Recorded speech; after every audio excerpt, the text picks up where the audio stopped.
Hello and welcome to another Vegan Revolution podcast. This should be interesting. Guess who I'm about to call? Here we go.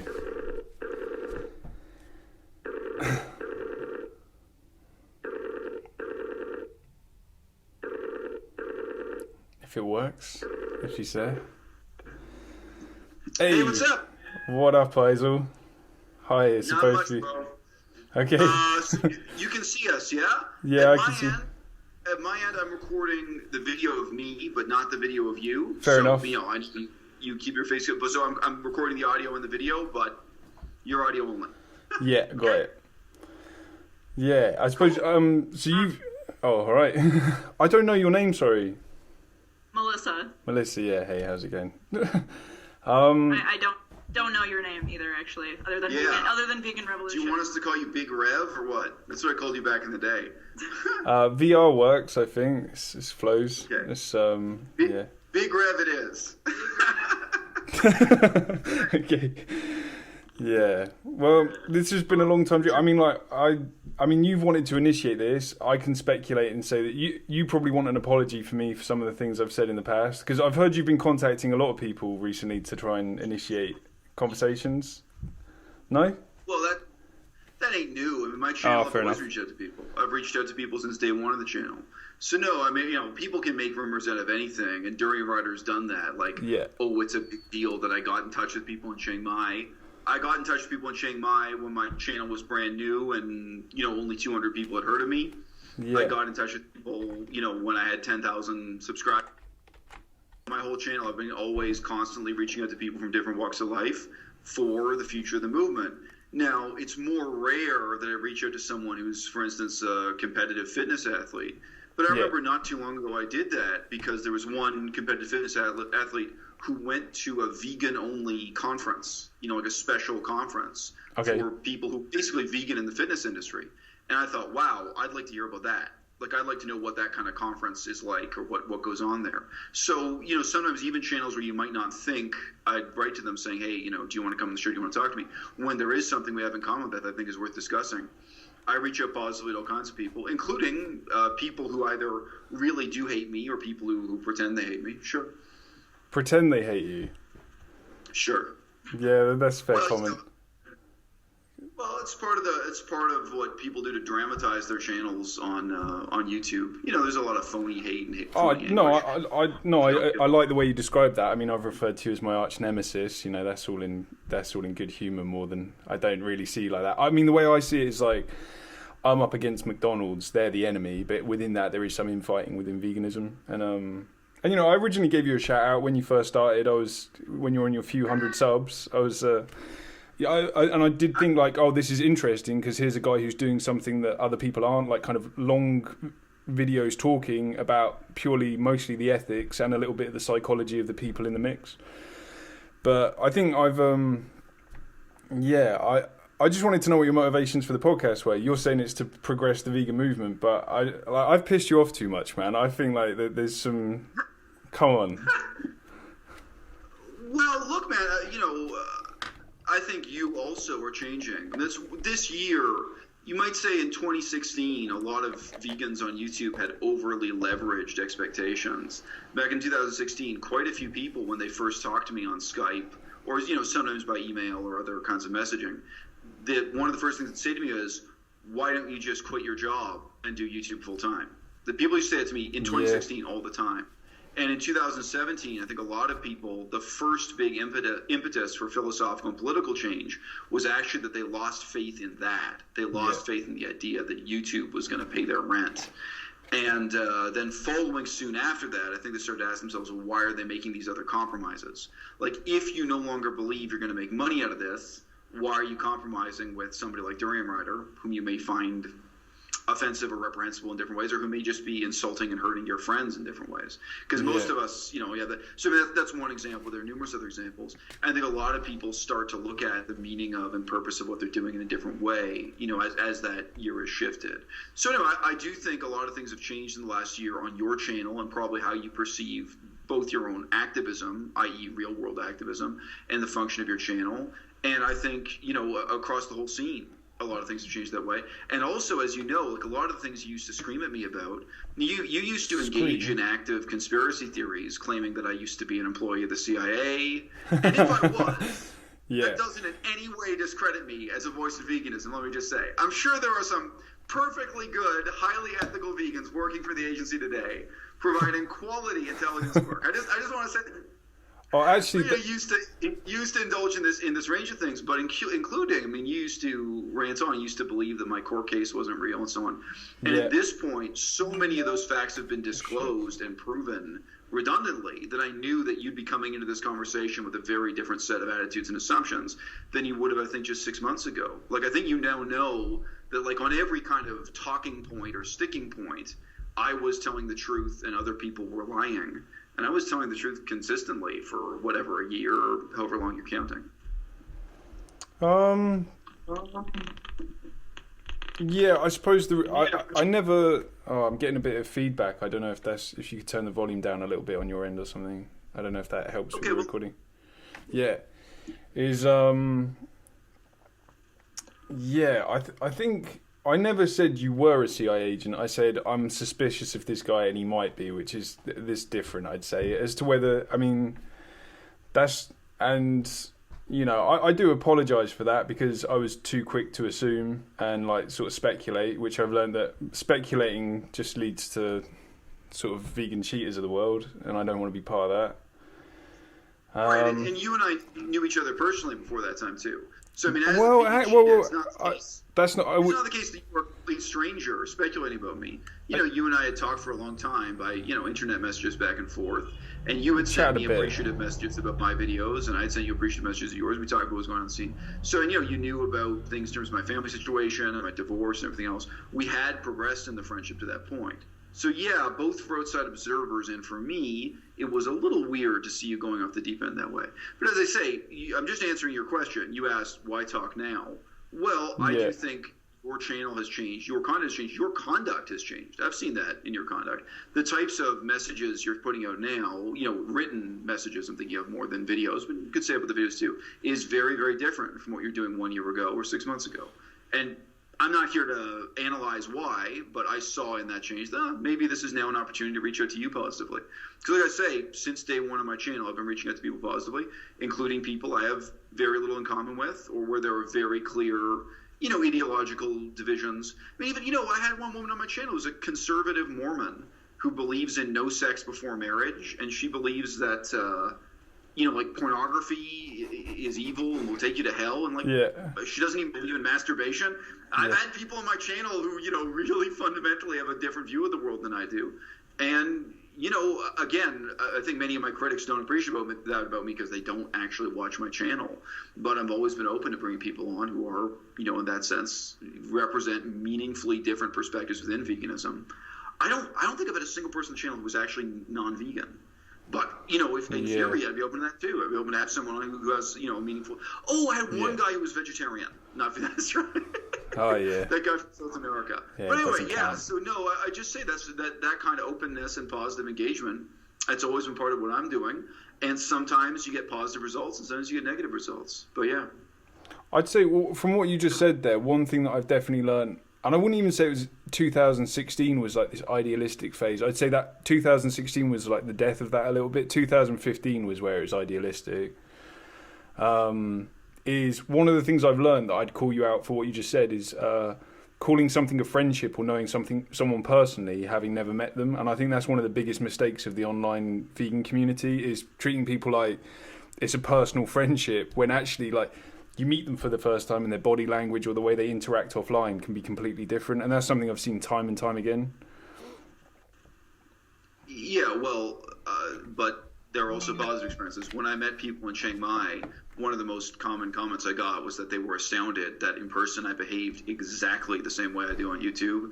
I speak about veganism and vegan politics exactly the same way I do on YouTube. I'm really straight and really honest with people. Yeah. And, I talk about dating and my love life exactly the same way in person as I do on YouTube. So, again, like I don't really think you should make a general rule about that. I was really straight with you.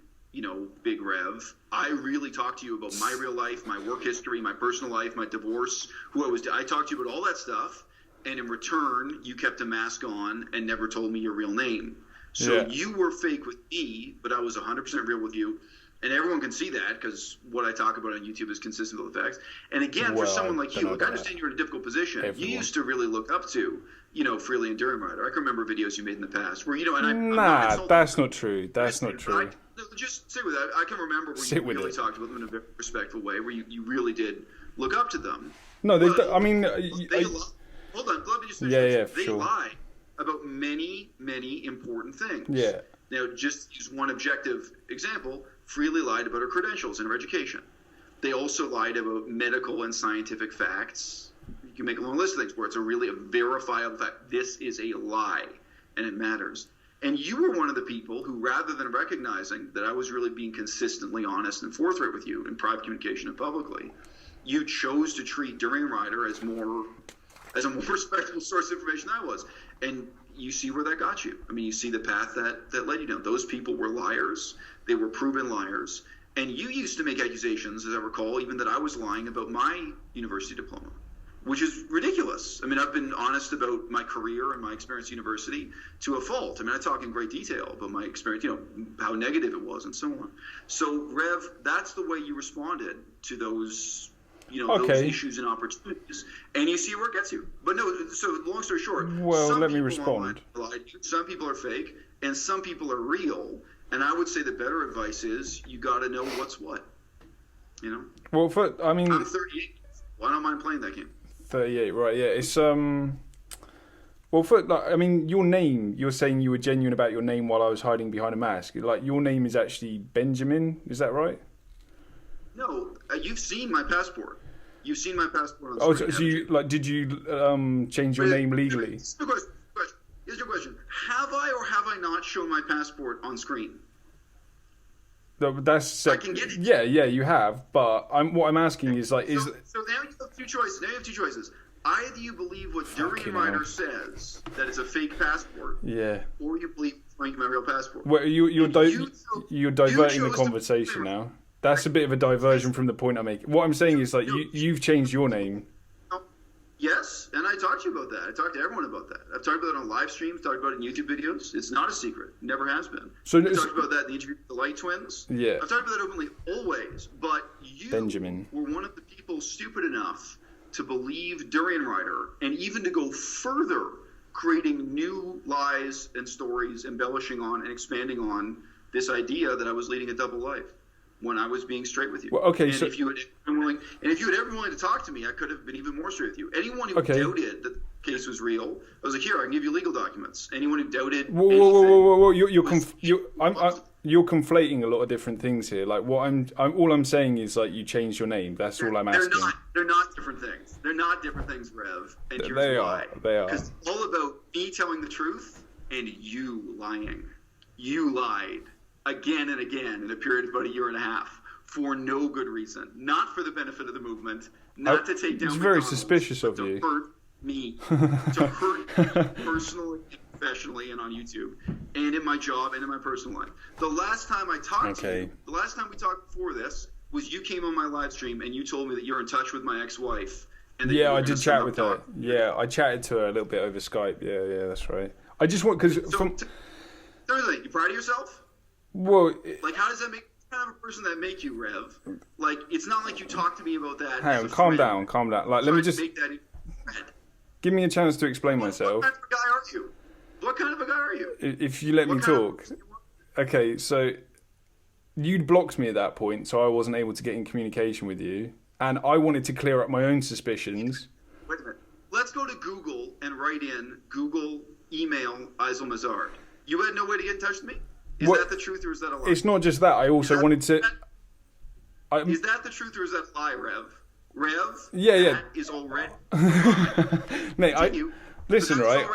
I could have emailed you, but the reason I contacted your wife is because I wanted to hear it from her rather than just you. Because if I'm suspicious of you lying, I can't ask you if you're lying to figure out if you're lying. So what? You want to know my divorce? I wanted to get a better understanding of the situation, yeah. And like, I talked to her; she's really lovely. Like, I got on with her. Thanks. I talked to her last night, yesterday. I talked to her yesterday. That's good. Yeah, and I still like. So what? Sorry, Rev. So you were just saying we're not friends. You've never shown me your face. You've never told me your name. Although I know it anyway because Brianna Jack Fruitson ratted you out. But look, Rev, like, so you got in touch with my ex-wife.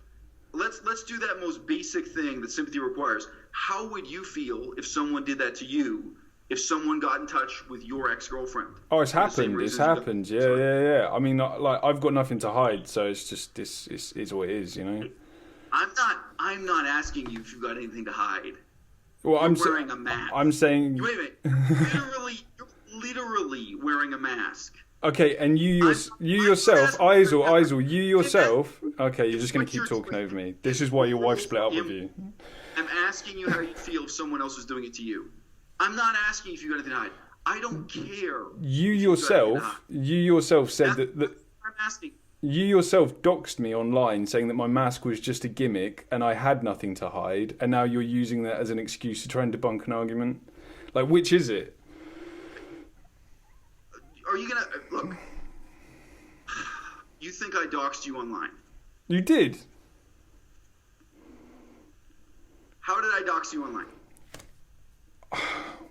Well, first off, you sent a blank email to my personal email, which was a sort of grandiose sort of way of being like, oh, I know. And then shortly after that did a video where you tried to, using a lot of sophistry, try and make me sound as if I was a Holocaust denier. That's doxing. No, and then you said my name alongside that. So, Rev, given your definition of doxing, have you or have you not doxed me? Because I've seen you, and directly in conversation with Durian Rider, because you were doing it in a public forum, I have seen you, by your own definition, doxing me. You dug up personal information on me. You got in touch with my ex-wife. You did everything you could to defame me. I could have done a lot more. I could have done loads more. Claiming that I work for Monsanto as a shill. No, I didn't claim it. I was suspicious of it. I was suspicious. That I'm a danger to my own daughter. That I shouldn't be allowed to see my own daughter. Yeah, I stand by that. I wouldn't let you babysit. Nothing was too low for you. Okay. So if you think I'm guilty of doxing you, then you can ask yourself whether or not you're guilty of doxing me. Not only did you dox me, you sat in front of a Citizen 4 poster while doing it, which to me is like, the irony was like completely lost on you apparently. In terms of like anonymous online communities, doxing is quite serious. Why don't you rephrase your accusation as a question? What is it you want to know here? No, I already know it. Like, you did dox me. And can I ask you actually, did someone called Disco Nuevo tip you off to who I was? Dude, anyone could have figured out who you were. Yeah, anyone could, but I'm asking you how you figured it out. I'm not saying anyone could have. I'm going to answer your question right now. I went to Google, and I just Googled information I already knew about you. Like that, you're the religion of your parents. I'm not hard to find. Yeah, sure. Like Somerset, and I got your website. Just the information. That's an old website. Yeah. But it wasn't through Disco. You have a website for yourself as a filmmaker. And that's how I got your website and got your name. Like from 2013 or something, yeah, right. Regardless. It's not hard. It's not. But in order to Google my name, you just said you Googled my name. You got given my name by Disco. That's what I'm asking you. I Googled information from your podcast. You just said you Googled my name. This is two separate stories. You slipped up there. You said you Googled my name. You got given my name by Disco. Is that correct? No, I'm telling you, I Googled information that you had already provided about yourself, and this is a long time ago, and I got the website of a filmmaker. So you didn't Google my name? It was Somerset or what, but some of the other information about you, and where you described yourself, and it was obvious that it was you. I've already heard from a different source that like you got tipped off, and like you basically got used as like a mouthpiece for someone else who wanted to discredit me. So look, is this about whether or not I'm a good person? Is this about whether or not you're a good person? What is the topic being discussed here? Because Josh, let me tell you something. You have no idea what a terrible person I am. I'm not here to debate whether or not I'm a good person with you. Josh, you have no idea what I've done in my past. You have no idea what I'm capable of in the future. And Josh, if you think I feel the same way about you, I do. But I'm here talking to you with an open heart and an open mind because I really genuinely care about the future of the vegan movement. Evidently. And everything you say and everything you do indicates that you don't. At no point in the last 2 years have you been acting as an activist in good faith, concerned about the future of the movement, man. Well, all the Benjamin, stuff Benjamin. All of the games you played and trying to discredit me and defame me and insult me and hurt my feelings and talk to my ex-wife and talk to Durian Ryder. Okay. All of that, where's it got you, man? Because look, you have a background Actually, in let me film, explain. right? That's not a secret. You have a background in film, and you're capable of making videos on YouTube that are much better than the average. Yeah, and you're not. YouTuber. Yeah. But you created enormous hatred and resentment against yourself. You've really discredited yourself with your own behavior in the last 2 years. Well, so you're now guilty you of that. Now you put up a top 10 video. I went and looked at your channel again. You have a recent top 10 video, which was good. You did good work. We both watched it together, and I commented many times. So look, this is better than the majority of what's on Vegan YouTube.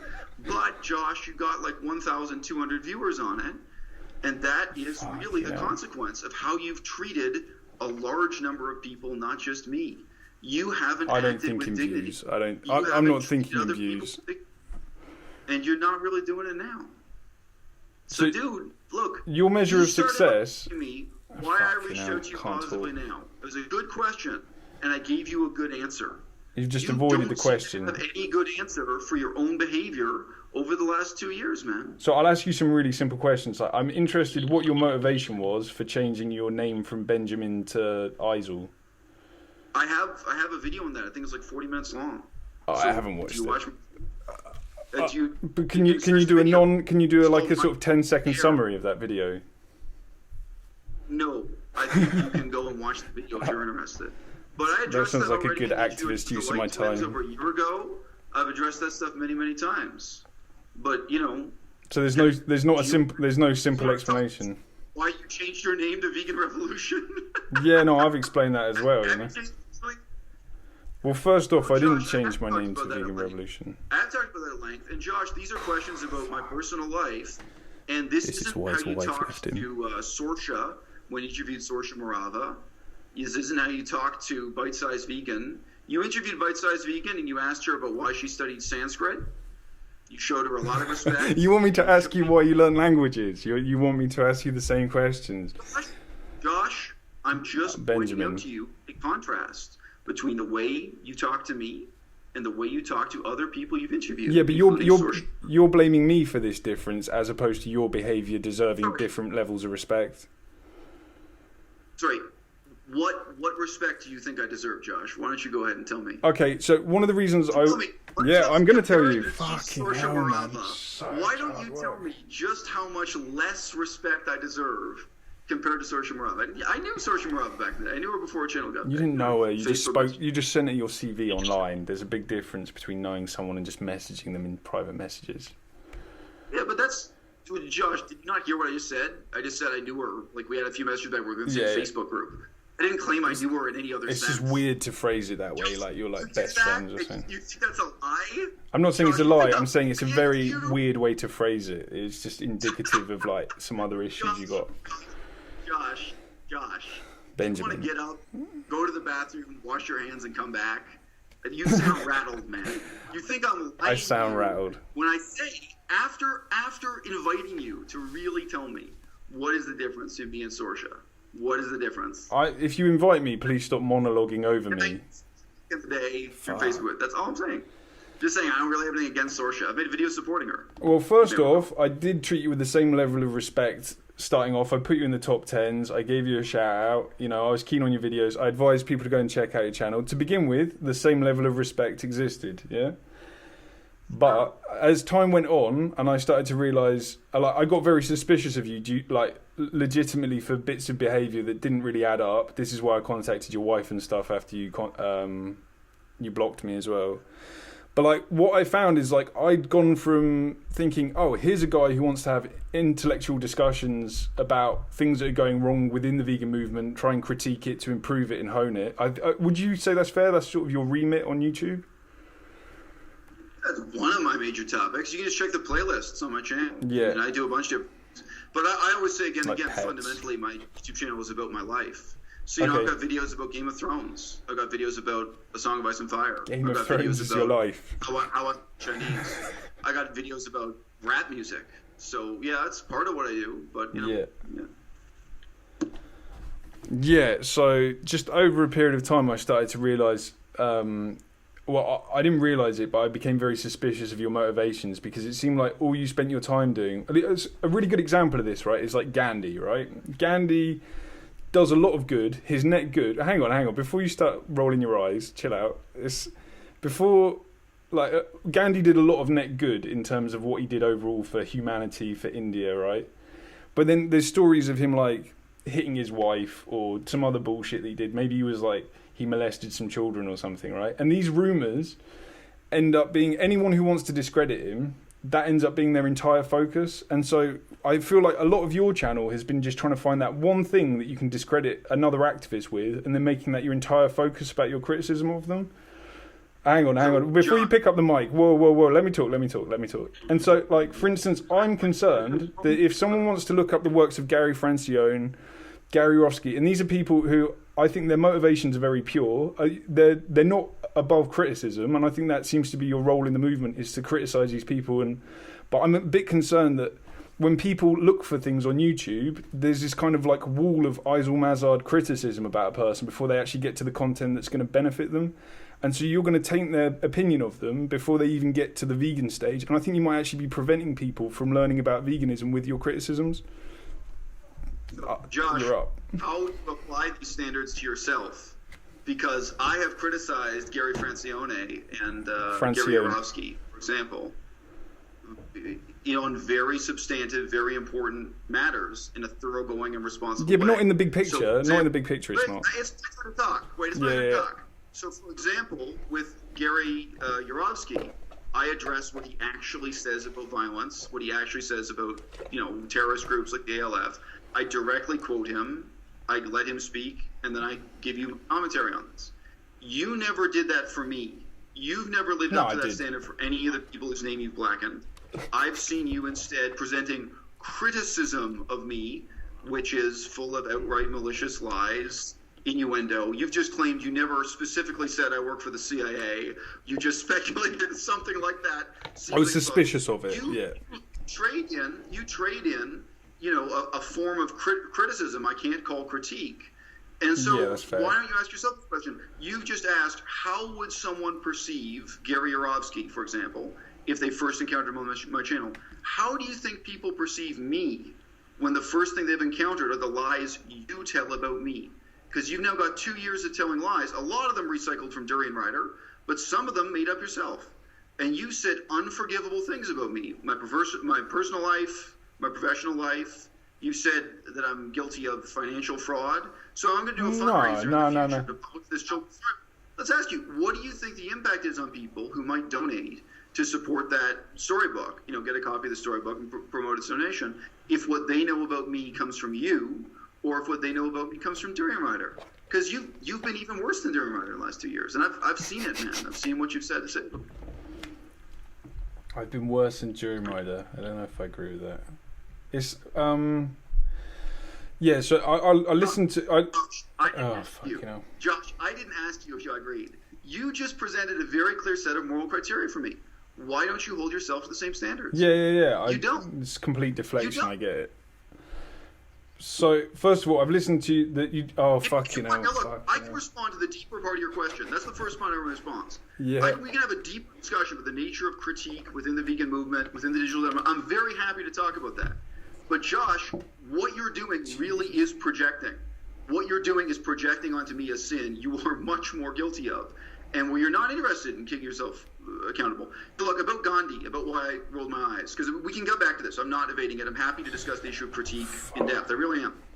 But let me just say, you start talking about Gandhi. Formerly, you talked about the Holocaust, World War II, and Nazis, right? I can ask you, and I already know the answer to the question, have you read 3 books about Gandhi? Have you read 3 books about the Holocaust, World War II?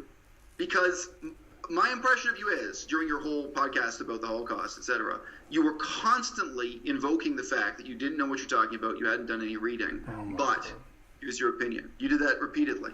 And I would just say, if I knew as little about Cambodia as you know about World War II and the Holocaust, I would never have made a YouTube video talking about Cambodia. Josh, am I joking with you right now? I'm being really sincere with you and answering you. I think you can go ahead and talk about Gandhi. You can do book reviews. You can do videos talking about stuff. Thank you. If you've read 3 books about Gandhi and about independent struggle in India or any of those issues. I've done plenty of reading about that. That's part of my education. It's part of my background, okay? But it's the same problem with Direct Action Everywhere when they also like to call up Gandhi as an example. And I'm sitting there listening thinking, these guys know nothing about Gandhi. So there is a problem in politics when you're choosing examples that you know nothing about. So I just say that's why I react that way, and that's a separate concern. But by all means, we can talk about critique. I'm ready to talk about substantive issues in politics. If you're ready to also, then I'm happy to do that. But you're not happy to do it if you've already made a video discussing it. You'll just say, I've made a video on this, go and watch it. Well, sometimes. I mean, look, dude, I get email all the time asking me questions like that. People say, why don't you do a video on X? And I write back and say, I actually did already. Like, to me, that's not hostile. That's the beauty of YouTube. So, look, I don't know. You've sometimes done a whole podcast on a single topic. If someone sends you an email saying, why don't you do a podcast on this topic? You say, hey, I already did a 2-hour podcast on that, or I did a 40-minute podcast on that. Yeah. That's what it is, man. So I will say the story about his name is a pretty long story. So, like, the video is like 40 minutes, so that would take up most of the conversation, I think. But fair enough. He didn't want to be associated with his family. And Josh, you're not my friend. I mean, it's not like you. Whoa. I mean, in terms of opening the conversation with this, you want to talk about my family life and my personal life. Based on your content, your conduct in the last 2 years, you're not in a position to start there. I mean, you could have started by asking about my relationship with my girlfriend who's sitting right there next to me. I'm all right. I'm not interested. But... Probably that would have been a relatively shallow and casual type of conversation. But Josh, as you said, you gave me credit. I reached out to you and offered to do this podcast after you have been, in layman's terms, a complete asshole to me for 2 years solid. You've said unforgivable things about personal life, professional life, so stuff. And dude, if you want to know about that, I recently... The most recent video, it happened when it happened because my father died. So after the death of my father, I said, okay, this is a good time for me to tell that whole story. And it's a long video. And of course, it's a deeply personal topic. And Josh, there's an asymmetry here. You're not coming to the table willing to talk about any deeply personal topics. So, like I say... No, I will. Totally, I will. I'll talk about deeply personal topics. Yeah, that's an unfair assumption. I mean, one of the things that I was kind of keen to look into when I was suspicious of you being some sort of like shill or they call them astroturfers, like fake grassroots movement people to try and cause disruption. And I felt like there was 2 possibilities. Like intuitively, I felt it was either one of 2 things. It was either here's a guy who's actively trying to do some soft power like division within the movement, or here's someone who's got some severe like childhood trauma growing up and is kind of just bringing it to the movement. And so I think it is kind of interesting. You've never really talked about like your childhood or anything, I don't believe, on your I don't listen to your podcast. Okay. Okay, so thanks, Josh. Well, so it's nothing to say thanks to. It's your just theory legit criticism. Based on not watching the videos on my channel, which you don't take responsibility for or apologize for. I don't watch all your content. There's not enough time to watch all your content, Eisel. To be an effective activist, I can't watch all your content. By being employed by Monsanto or the CIA.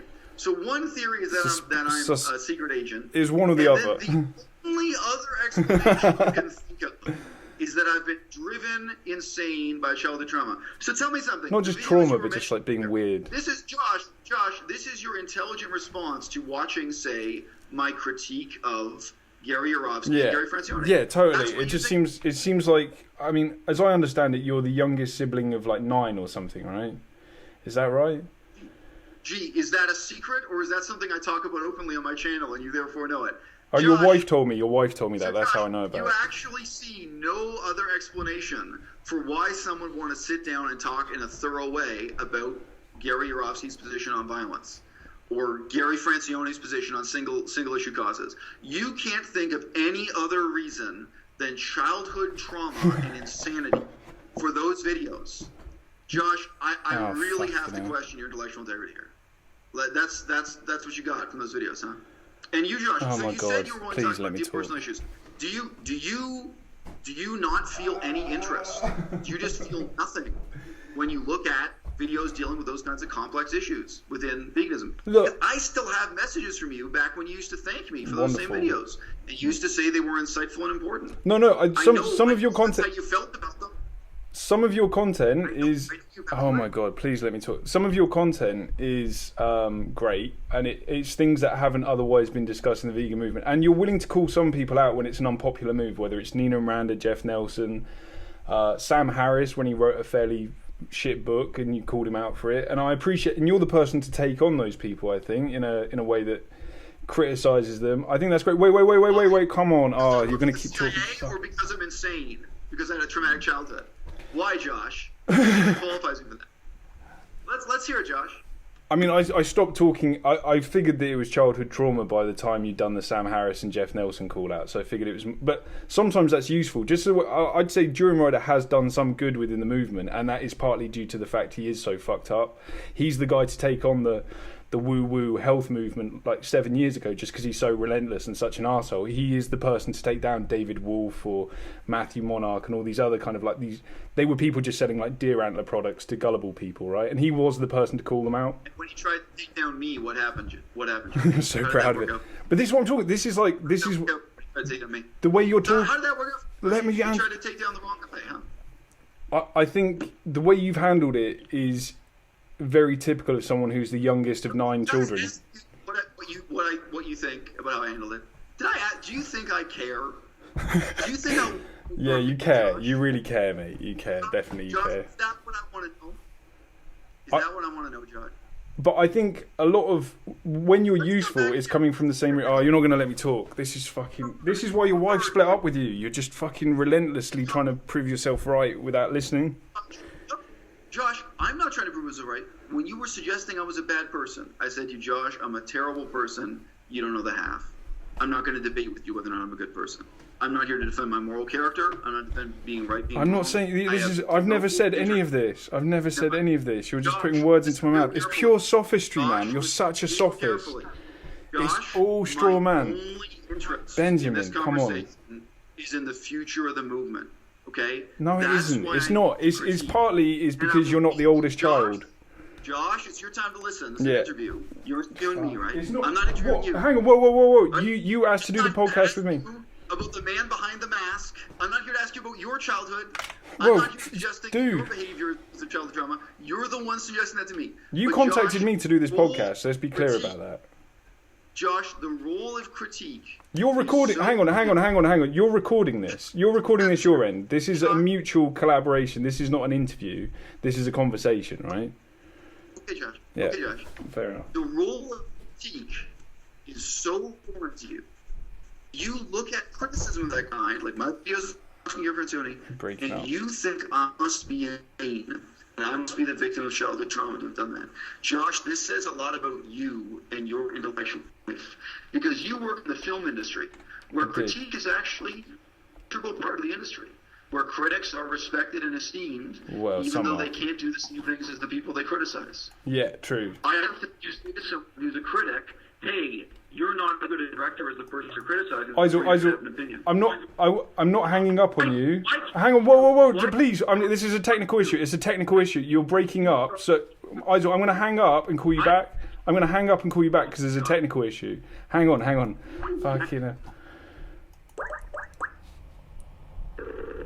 Jesus Christ, this guy.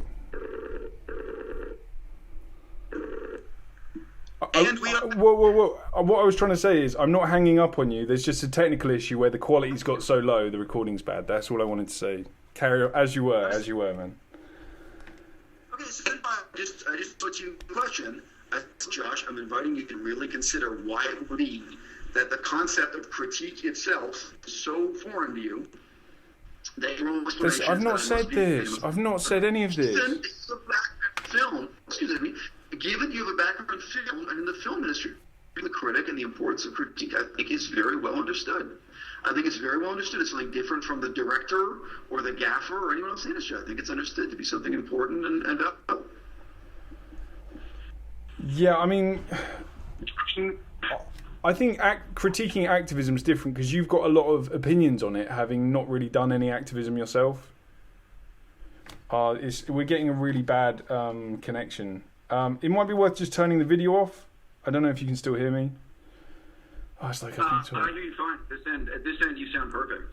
To be honest, I'm recording this in China, so right. I can send the MP3. I mean, if you want me to send you the unedited audio, I can do that. Yeah. Okay. Let's do that. I appreciate that. Great. Because at this end, you. Yeah. Okay. Great. So I'd say. Yeah, you've got a lot of opinions on activism, having not. It's all theory. It's not from experience, which means it's not wisdom. It's just sort of like sometimes knowledge, sometimes phony knowledge. Okay, so let's pretend I have no experience in politics or activism. Let's pretend it's true.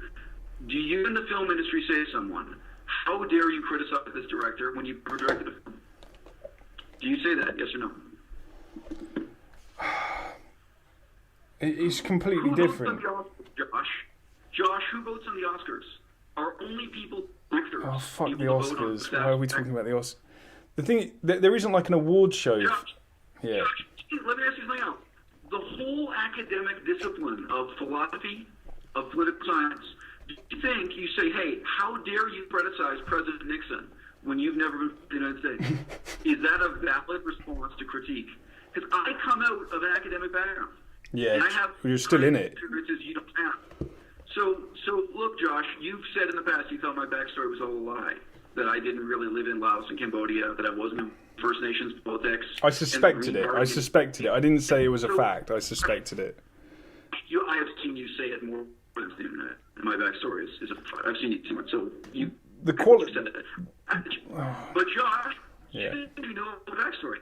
I think I'm much more qualified than a film critic is to comment on a director. And Josh, you come out of a discipline where that role is respected and seen as vital to the progress of the art form. Okay? So you're holding people to very strange standards here. So Josh, even if I had never been involved with the art, had never been involved with ecological, if I'd never been involved with First Nations politics, House, Cambodia, if I were any of these experiences, the Duke thought, Josh, I would still have a role in Noah. No YouTuber did, and shame on you for suggesting that I must be insane. I must imagine that there's just no ugly take on the devil and pointing the finger at someone else, saying, "Hey, this guy's so pro-violence. He says the ALF is not violent enough." Those are issues that are really worth discussing. Those are debates really speaking movement. And another one, I was one guy who stood up and raised the issue of castration of animals. The huge discussion. Do you not have with this? Hang on. Hey, castration is huge issue. I can't hear you now. The Eisel, the quality's. Oh, fucking hell. The quality has got so bad I can't actually hear what you're saying myself anymore, let alone the recording. Oh, cool. We'll hang up and connect. Yeah, okay. Fuck, Am I meant to call him? Seems like. This guy. And we are back. Yeah. Okay. It's clear again now. Hopefully it holds out. Yeah, so obviously criticism is necessary. I'm not saying that criticism is bad in and of itself, and there needs to be people like yourself who have stayed within academia and then just become critics without necessarily doing things themselves. And so I think, but it depends on the quality of the criticism. There's still good criticism and bad criticism, and I think when your whole focus on Gary Yourofsky is him talking about Palestinians, you're missing the bigger picture. I've never done that, but I've never done that. You have. Palestinian issue. Never once. That was not my issue with him. I'm sorry, you can go back and watch the videos. Oh, so what? No, hang on. You have made that criticism of him, though. No, you're thinking of Privileged Vegan. You're thinking of another channel. There are other channels that raise that. Privileged Vegan. I've never taken him on that. I've never accused him of being a racist and that sort of thing. No, that's not my issue with him. No, not racist, but... No, the Palestinian issue, the Israel issue, that's never been what I raised with him. Never. It's only like 3 videos I did in him, but you can see all 3. I think there are 3. Yeah, you do. You mention it. I've got 2.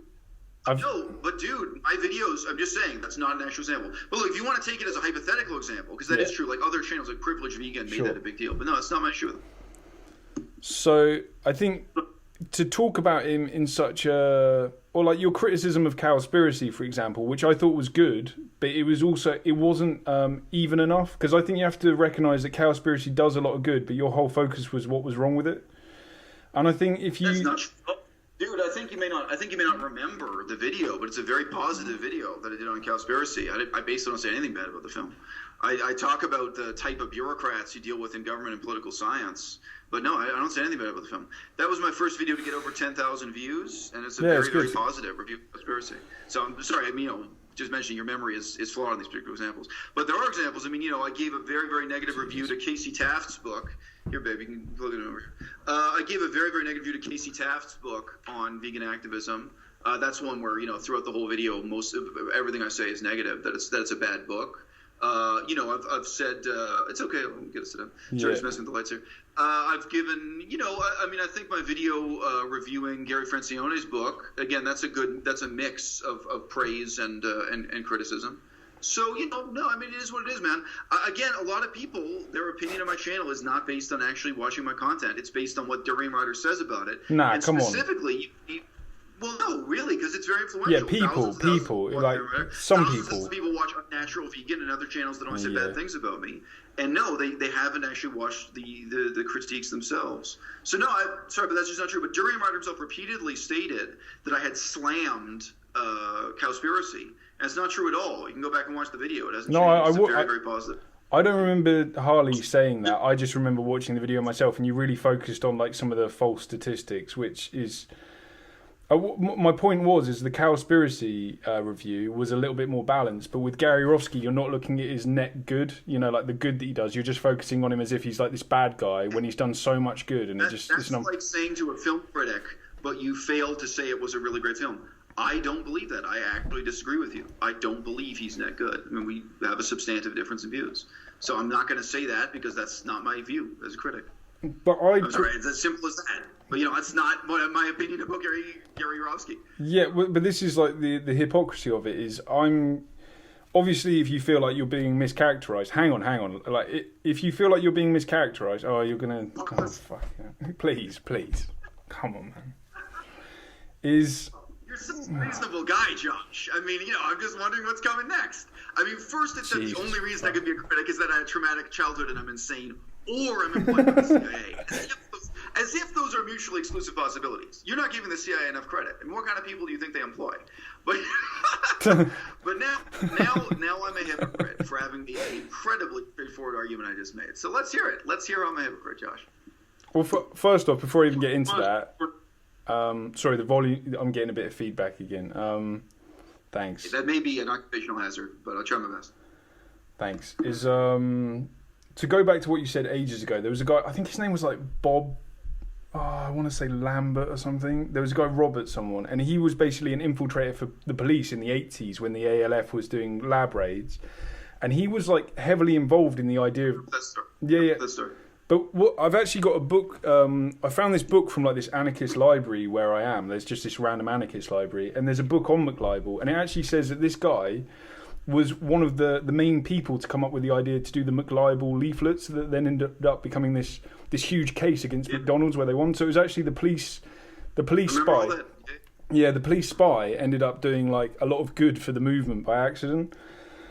He also got a woman pregnant and had a kid with her, right? This is the same guy, or is that a different story? Yeah, with this woman called Helen. Like I've spoken to these people and it's messy, yeah. Right.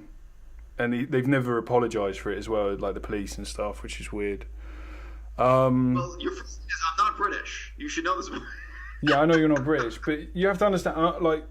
Please don't interrupt me. I feel stupid that I have to say this, but just let me make my point before you cut me off if you get offended or whatever. But I feel like I'm not criticising you for the sake of mischaracterising you when I say that, and I have done that in the past just for the sake of satire or whatever you want to call it. But I do think, please, come on, keep grabbing the fucking microphone. Okay, is that I think it's a valid point that if you're the youngest of 9, don't grab the microphone, is that there might be some sort of, and it's a useful trait to have in some aspects, but I think sometimes you want to try and knock who's ever the top dog in the activist scene off their platform just because you've got this kind of insecurity of being the youngest and there's older children than you. hang on, is that you want to.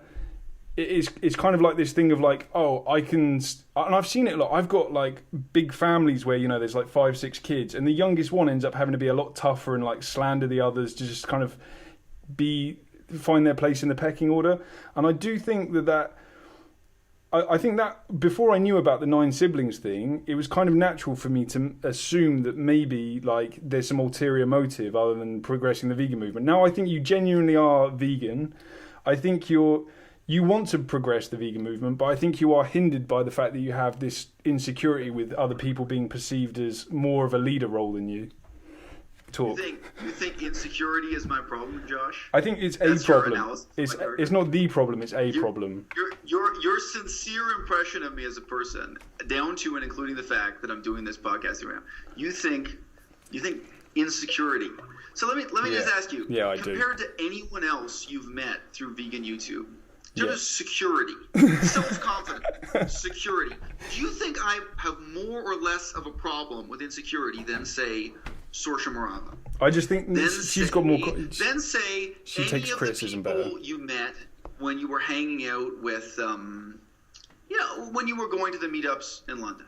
Do you think I have more or less a problem with insecurity than vegan gains? Well, why don't you tell me what your standards are for security? Because in my whole life of people who've known me face to face, people hate me for all kinds of reasons. But lack of self-confidence is not one of them, Josh. I'm not saying self-confidence. Insecurity, I have never heard anyone claim that insecurity is one of my character traits, Josh, including your friend Durian Rider. Why don't you He's ask not him my how friend. insecure I am? Look, just because... People threaten to beat me up in the streets. Okay, Josh, I don't think you've been watching my channel real closely. If your analysis of my character is that what motivates my critique of Gary Francione, one example, is insecurity. So no, Josh, thanks for your psychological perspective. I've listened. I tried not to interrupt you too much, but Josh, it's laughable because you're laughable. That answer seemed quite insecure. Like, to be fair, you didn't really you didn't directly handle it and go, no, I didn't have these problems with siblings growing up. You've just started shouting at me and attacking my character. Josh. Yeah. You want to do that? Go ahead. I mean, I don't know how much personal information you want to share. So hang on. You did not actually grow up with 8 siblings in the house. No, I didn't. There's one sibling in your house. That is true. Yeah. You really didn't have siblings to compete with constantly. But Josh, you can present the same psychological analysis and claim that my problem is that I grew up with Sega Master System instead of Nintendo. Like, you can construct this same bullshit. Your line of reasoning here is only meant to discredit me. It proceeds from nothing to nothing. So there's nothing meaningful for me to respond to here. Okay, but Josh, yeah, you know what? It was really tough growing up with Sega Master System when all the other kids had Nintendo. And, you know, I just couldn't relate to them in the schoolyard when they were talking about Super Mario Brothers. You know, it was really tough. And that must be the reason why I made that video discussing the politics of Gary so Francione. much straw, man. You know, this is you've not what I had said. so much insight, Josh. No, Josh. And if you read that answer as insecure, if you read that answer as insecure, it's obvious you're willing to interpret anything as insecure. Josh, compare me to anyone else Durian Rider took on. Josh, anyone else Durian Rider took on, who showed more or less insecurity. But let me also correct. Because a lot of those people reached out to me. You keep putting words. You're putting a lot of words into my mouth as a straw man. And one thing you're saying is your friend Durian Rider. I wouldn't consider myself to have ever been a friend of Durian Rider's. I think had you not discredited him the way you would, he would have fallen apart anyway, but you seem to be taking it as like a personal victory. I think it was like just due over time. Who's putting words into my mouth now, Josh? What? That doesn't make sense. Back when Durian Rider started coming after me, you were so eager to be his friend. You were so eager to tell him bullshit. Me. Bullshit, you were so man. eager to get in touch with him. I've seen you do it. You did it on public comments on YouTube that I've seen, where you wrote your little poem in which you claimed you talked in a satirical way. I did do that. You wrote your poem in which you claimed I should never be allowed to see my daughter again. Think about that. You said that to another man in the vegan movement. But you didn't say that to someone who works at McDonald's. You didn't say that to someone who's working in a vivisection lab. You said that to me. You said that I should never be allowed to see my daughter again. And then Durian Rider got in touch with you like, oh, you have inside dirt on this guy Eisel? tell me more. I want to get to know you. And you wrote back saying, yeah, I want to tell you, dear reminder. I've seen those I messages. didn't respond to him. So, I was like, I I'm not guess that you're right. interested. You never were his friend, Josh. You were just really eager to jump on the bandwagon at the first opportunity to harm me. And that's all it is. It's just hurting another human being. Well, That's all you wanted to do, Josh. You're saying this is based on facts, but I'd say, like, personally, just from my subjective experience of you, I'm not someone who would be comfortable, like, employing you as a babysitter. Do you know what I mean? And that's just my personal perspective of you. And you can't discredit that. That's just, you're blaming me for my perception of you based on what I've seen of you. Josh, I'm not blaming you at all. Josh, from the first time you brought up my moral character, I said to you, I'm a terrible human being. I'm not going to debate with you whether I'm a morally good character or not. Josh, you have no idea what I did in Cambodia. You have no idea what I'm capable of. You never will. And I never Josh, will. Josh, look into my eyes over Skype. Yeah, I'm not showing there. your face. Yeah. But I'm showing mine. How brave. Josh, I'm a terrible human being. Now, why don't you tell us something about yourself? Why don't you tell us what a good or terrible person you are? I mean, you might feel like you're doxing me by repeatedly ending and starting every sentence with my name, but I've just done a podcast announcing my name and talking about every shameful thing I've done in the past. Josh, that's not the question I asked you. Josh, it is, if you listen. Fucking. Okay. Yeah, listen, right. It's like, I've just done. Oh, I've got bad feedback again. Sorry, I don't know whether. Yeah. Feedback is an occupational hazard of the Skype call. I mean, calling to China is what it is. I just find it quite distracting. It's yeah, I've actually just done a 7-hour podcast discussing everything I'm ashamed of and calling out my own name. I don't know if you've heard that, but you want to have an opinion on me without experiencing all of my content, which apparently is not something people should do. They should have. Okay, and so you're saying you've got. Josh, do your friends think you're clever? Like, do other people find this intelligent when you talk this way? I don't know. I don't ask them. Man, you and I hang out with very different people. We hang out with very different walks of life. But, like, I don't know if you think this is dazzling me, but you just sound like an imbecile. All right? Like, we started talking about the meaning of critique in the movement, and you had jack shit to say. You thought this was grade A character assassination. No, I said valid things and you ignored them. Topic, but you're not bringing anything meaningful to it, okay?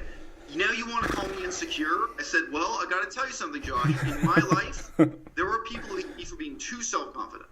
I get that all the time. Yes. I never get a problem with people saying I'm insecure. Never. I'm just telling you that. And your reply to that was, well, that's a really insecure answer. Now, Josh, you may think that's dazzling and witty and intelligent. I got to tell you, from my perspective, that's like a log of soggy Weetabix. That's not really great repartee, but whatever. I mean, this is the level of conversation I'm having with you. So we can talk about the role of critique in the movement, but I told you again, you've repeatedly claimed that I'm trying to debate, that I'm trying to convince you I'm a good person, and I keep reminding you, no, from the first time this came up, I said I'm a terrible person, you have no idea, and I'm not going to debate that with you. Anytime you're going to question my moral character or view my moral character, I'm not just going to agree with you, I'm going to go further and say, you don't know the half. Okay, that's fair. And so, but I'd say you're I've called you insecure and you're claiming to be confident. I'd say like that. I'd call that arrogance, and arrogance is a symptom of being insecure. So no matter what I say, I'm insecure. Great. Agree 100%. Josh, you're the first person to interpret me as insecure. I'm just telling you. That doesn't mean I'm wrong. Just because most people don't say it doesn't mean I'm wrong. Josh, let's look at your track record of being right and wrong. In the last 2 years, all the bets you made, whether it was about Durian Rider, whether it was what about bets? me, what are you fucking on about? What bets? Josh, I can't remember anything you were right about, Josh. Josh, you bought a lot of lies. Okay? You're a gullible kind of guy. What were you right about last year? Josh, was my court case real or fake? Was my passport real or fake? Was I telling the truth or telling a lie about all those things you said I was lying about? You've been lying. Can I answer? Intentionally. You've been lying and you've been believing and repeating other people's lies, and I've been out here telling the truth. I can't remember any serious issue you were right about, Josh, including Gary Yourofsky and Gary Francione. It's not like you took a position on those issues. It's not like you made an intelligent video reviewing the same book, disputing the philosophical issues. I can't remember anything you were right about this year, Josh. Why do you call him Gary Francione? Because he said like his name is Gary Francione. He says that. Do you watch his content to know his name? Yeah, but I've also been to Italy. It's an Italian name. I'm basically doing halfway. Well, in terms of Italian, actually, the consonant sound would be different. but in Italian more like Francione. But you know, like to intentionally mispronounce his name, I find a bit bizarre. So I kind of go halfway with him, where it's like I'm Americanizing the consonant sound, but I'm not going to like delete a whole syllable. So, but it's an Italian name. Yeah. So you're saying you know how to pronounce his name better than he does? No, just saying that's my preferred pronunciation. But okay, interesting. Yeah, first off, you kind of answered your own questions to me then. Oh, God. Gosh. Sorry? I'm sure I will travel, man. I remember you saying I'd never been to Laos because I couldn't pronounce the word Lao. I remember saying you could prove my backstory was fake and I worked for the CIA because of my pronunciation of the word Lao, a monosyllabic word. So you care a lot about pronunciation. You've traveled so much, Josh. That was satire. Have you been... I was doing an impersonation of you as satire when I said that. You've taken that way too seriously. My ex-wife, was that satire too, Josh? Sorry? Say that again? When you phoned my ex-wife, was that satire too? No, that was just inquiry. I was trying to understand the situation better rather than just hearing the entire story from your point of view. Because unreliable narrators are an issue within the YouTube demimonde. And we see how understanding you are. We're really seeing that now, Josh. Okay, so like... two questions, and then I'll let you just like monologue the answer. Is the lawsuit? You showed the paperwork. Why was Harley referred to as Durian Rider on the legal documents? And secondly, why did you go to Chiang Mai in the first place and hang out with Jake Eames? Well, sure. These questions have been answered. Okay. But because his comments use the name Durian Rider, you'll see the legal documents use both. So that's how you handle a legal alias in the Thai system. So, you know, like you'll say like Durian or Harley Johnstone because really? Like it's this. I think again it's a different legal system, but that is the way they do the paperwork there. Is that they state both his real name and the alias bizarre. used. Okay. And different countries have different legal systems. It just seems like a shoddy lawyer. But I don't know the culture, so fair enough. That could be a valid answer. Okay, so the second question is Chiang Mai. You know so much about Gandhi. I was just so impressed that you claimed you read it. Your comments on Gandhi were so well informed and intelligent. Now you're going to tell me about legal services in Thailand, Josh. I'm not telling you about it. I'm asking questions. Talk about independence movement in India? We can. And that podcast you did about World War II and the Holocaust. I could really tell you'd read a whole pamphlet about the history, Josh. But Josh, if you want to give me your opinion, it can't be worse than Joe Best's opinion. I mean, maybe this is what you compare yourself to. Maybe you're chuffed up and feel like you've got well-informed perspectives because you watch Joe Best's channel. I don't know, man. But okay, so first off, if you thought that was a sign of a shoddy lawyer, you know. Well, you know, maybe you could help me out next time, Josh. Maybe you could help me find a better lawyer in Thailand. I've got better things to do. Do you have some connections? Do you want to actually help? Or do you want to be a troll who sits on the internet and says defamatory and slanderous things about me? Because that's what you've done for like 2 years. Well, I'm just asking questions, so I'm not stating this. But like, okay, fucking hell. Josh, why didn't you ever try to help? Josh, I was in a tough situation. You never tried to help me. Why should I try and help you? There's loads of people with problems in the world. I get to pick who I help. Josh, I've got an answer. Yeah. Because you can. And because you care about the future. Yeah, but there's still an issue to... Josh, that's a great answer, Josh. Why do you try to help just because you knew me and because you care about the future of the vegan movement and because you could have reached out to me at any point. I don't know you. Positively. I don't know you. Helped. And you never, even today, you're still not ever going to help. Never. I was actually in Italy. Never... Okay, I was in Italy with Ali Tabrizi when you were constantly calling him while we were in the middle of a documentary project, where you were like, "How?" and you called him out. Sorry, how many phone calls? How many phone calls did I have with Ali? How many phone calls did I have with him? At least 3, and they were long. No, 1. I had 1 phone call with Ali. Okay, maybe not phone calls, but there was a lot of messaging. If you're not aware that you're lying, I'm not lying. I can't help you, bro. I said contact with him. I had one phone conversation with him. I remember reading, and a lot of messaging. But Ali never tried to help either. But you sure didn't. But you seem to have this idea that everyone should drop whatever they're doing, even if they're making a documentary about the oceans, to support you because you got called a paedophile. Such a reasonable comment, Josh. Josh. Eisel, Benjamin. What did I ask Ali to do? What did I ask him to do? You asked him to make a video supporting you. No, I didn't. Okay, what did you ask him to do then? Nothing. I cut off Ali Tabrizi because he told me he was supporting Durian Rider. I said, well, look, man. He never said that. He never said that he was on the side of Jeremy. He wrote back to me. I can tell you exactly what he said. He wrote back to me. He said he talked to Harley. Yeah. So after he talked to Harley, and he said, no, he's not going to support my case because he's talked to Harley. He's heard Harley's side of it.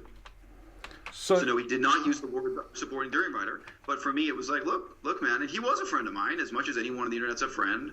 He wrote to me, responding to my videos. I wrote to him, responding to his. We talked about vegans. We talked about our personal lives. We talked about who we were dating. As much as you become a friend with somebody through Facebook messages and that kind of thing. Sure, Ali was my friend, and I was sorry to see him go. And I talked about that at the time. But, if somebody is your friend, and then they tell you that, they say, no, I talked to Harley. I heard his side, so that's it. I didn't ask Vegan Gains to make a video. I don't think that's what happened. I was shocked when he did.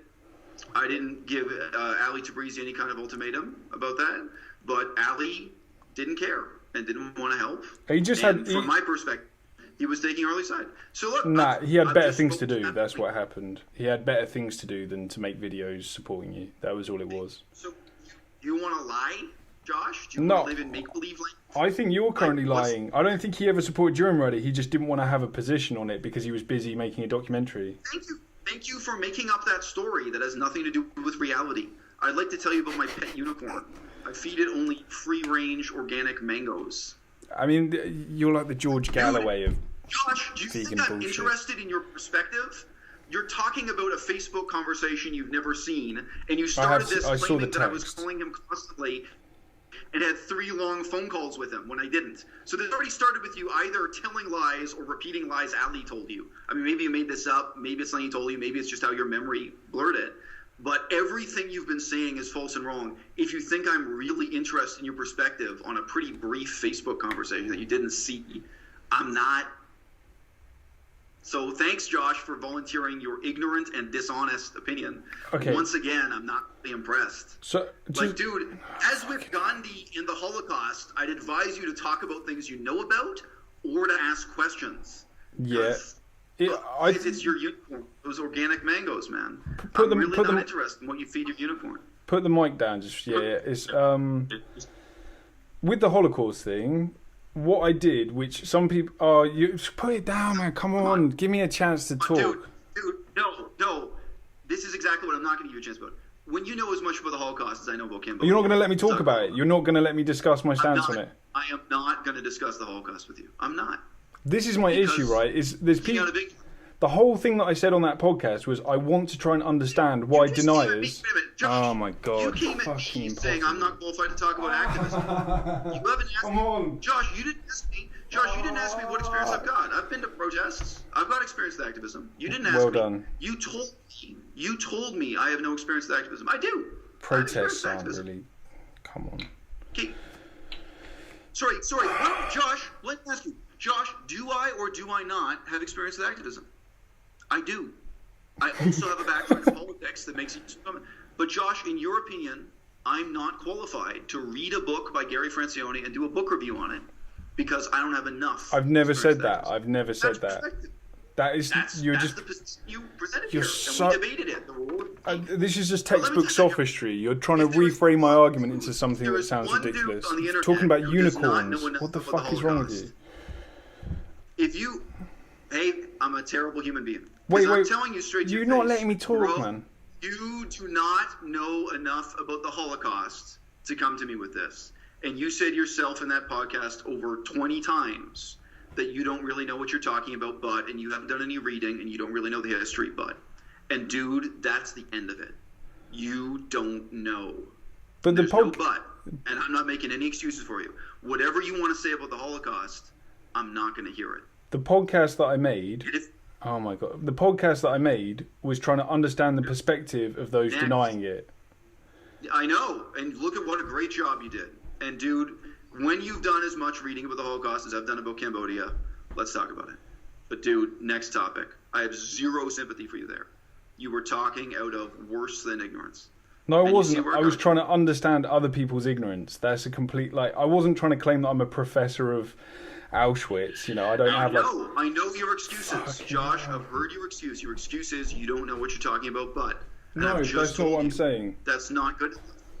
Josh, I don't know how old you are, Josh. but 29. you're old enough to take this L and hear this advice. Josh, I am not. Look, Cambodia, it's really fucking controversial. I talked about mass murder in Cambodia. More than 1 million people getting killed. Terrible, violent history. I would not speak on that with your excuse of, I don't know what I'm talking about, but I've never read any books about it, but. I wouldn't do that. I think that's immoral and bad and wrong. And I think you should live up to more of an adult standard when you're thinking about what you know and just what reading you should do before stepping on an issue like that. Whether it's Cambodia or the Holocaust. I'm not particularly attached to the Holocaust. I got relatives who died in the Holocaust. I knew one Holocaust survivor face to face. I'm not asking you this. Why are you telling me this? This is irrelevant. All I'm saying is, right, is that... Josh! Oh, Josh, fucking hell. Are you mental, man? Are you fucking... Like, just let me talk, please, right? Oh. I'm not, Josh. I'm very directly telling you, I'm not letting you talk, and I don't think it's irrelevant that I knew a Holocaust survivor growing up. I don't think that's irrelevant, Josh. Do you? Do you think that's irrelevant? Melissa, are you vegan? Yes. Okay, I just wanted to know that. I'm just asking. It'd be interesting if she wasn't. It's just a question. You never answered. Oh, we met vegan YouTube. I remember we could talk about the relationship. Melissa, do you have a channel? Do you have a channel? Sorry, I couldn't hear that. Sorry. Do you have a channel then, Melissa? Oh no, she doesn't have her own YouTube channel. Oh, right. We met through I YouTube. see. Right. She watched my channel. Yeah, I see. Right. I still don't feel like you've answered. Maybe you want to link me a video where you discuss it instead, but just like a simple answer on what was your motivation going to Chiang Mai and then doing videos with like Jake Eames and stuff like that? Well, I think that's simple enough to answer. It doesn't take 40 minutes to answer. But yeah, I've mentioned that in many videos, including Q&A videos where the person who's asking me a question live. So I just say that's no big deal. But the answer is pretty boring and detailed. I mean, I had a new job. I was supposed to start in Kunming, China. So I had to do paperwork for that job. That paperwork included getting legally valid documents from a hospital. And the hospital had to meet certain criteria, and I knew I could do that in Chiang Mai. There's a good hospital. There are at least 2 good hospitals in downtown Chiang Mai. You've been to Chiang Mai, so you know what I'm talking about. And I couldn't, by the way, I actually couldn't get that paperwork done in Victoria before I left Canada.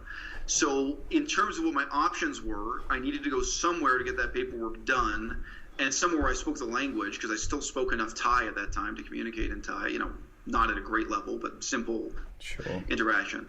So that was one reason for it to be Chiang Mai specifically, rather than, say, Vientiane, capital city of Laos, or what have you. But I needed to go somewhere where I could get a good hospital, get that paperwork done. I wanted to be in a city preferably that had a Chinese embassy in case there was a problem with the paperwork, where I'd go to the embassy, and Chiang Mai does have a Chinese embassy.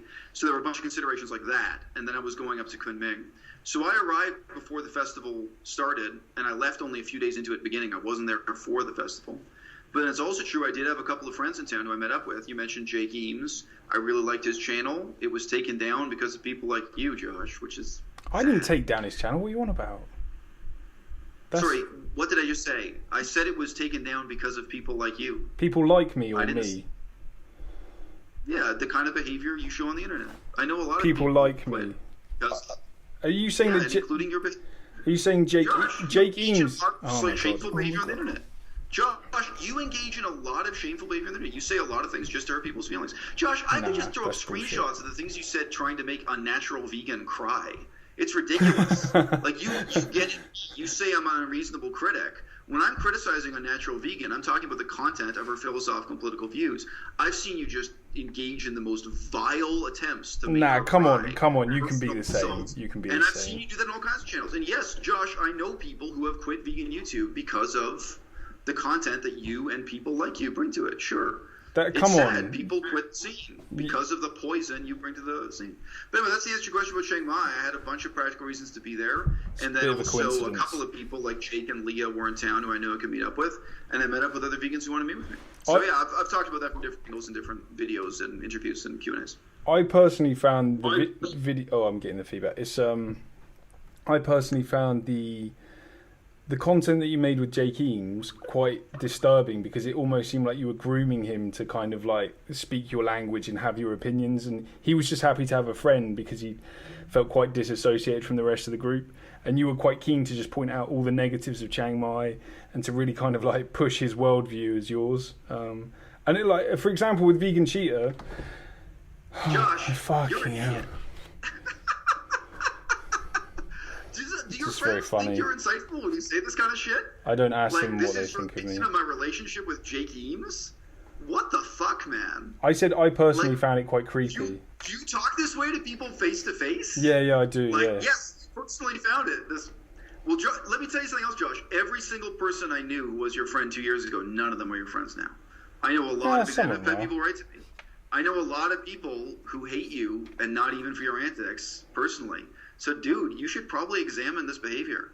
Oh, Like, I could have. say Don't worry. Josh, I could say something equally as horrible about you talking to Zarya, and I don't. I could say, yo, well, I watched your video, and here's my psychological theory about your relationship with Zarya. I don't say that to you. I haven't said anything like that to you in this whole conversation. You repeatedly do this. Now, it also happens that you're wrong to a ridiculous extent. But, Josh, I don't know. If this is the way you talk to people, it explains to a large extent to me every single person I knew who backed you or was friends with you or just who knew you and was cool with you from meeting you at vegan events. We touched base, you were at the same picnic or whatever in London. Every single one of those said to me, wow, I now realize what a despicable piece of garbage Vegan Revolution is. Like, dude. Everyone. There's such a mischaracterization. You're such a fucking sophist, bro. Like, I said everyone I know. Josh, I said everyone I know who's known you over these last 2 years. That's everyone I know. There are other people I don't know.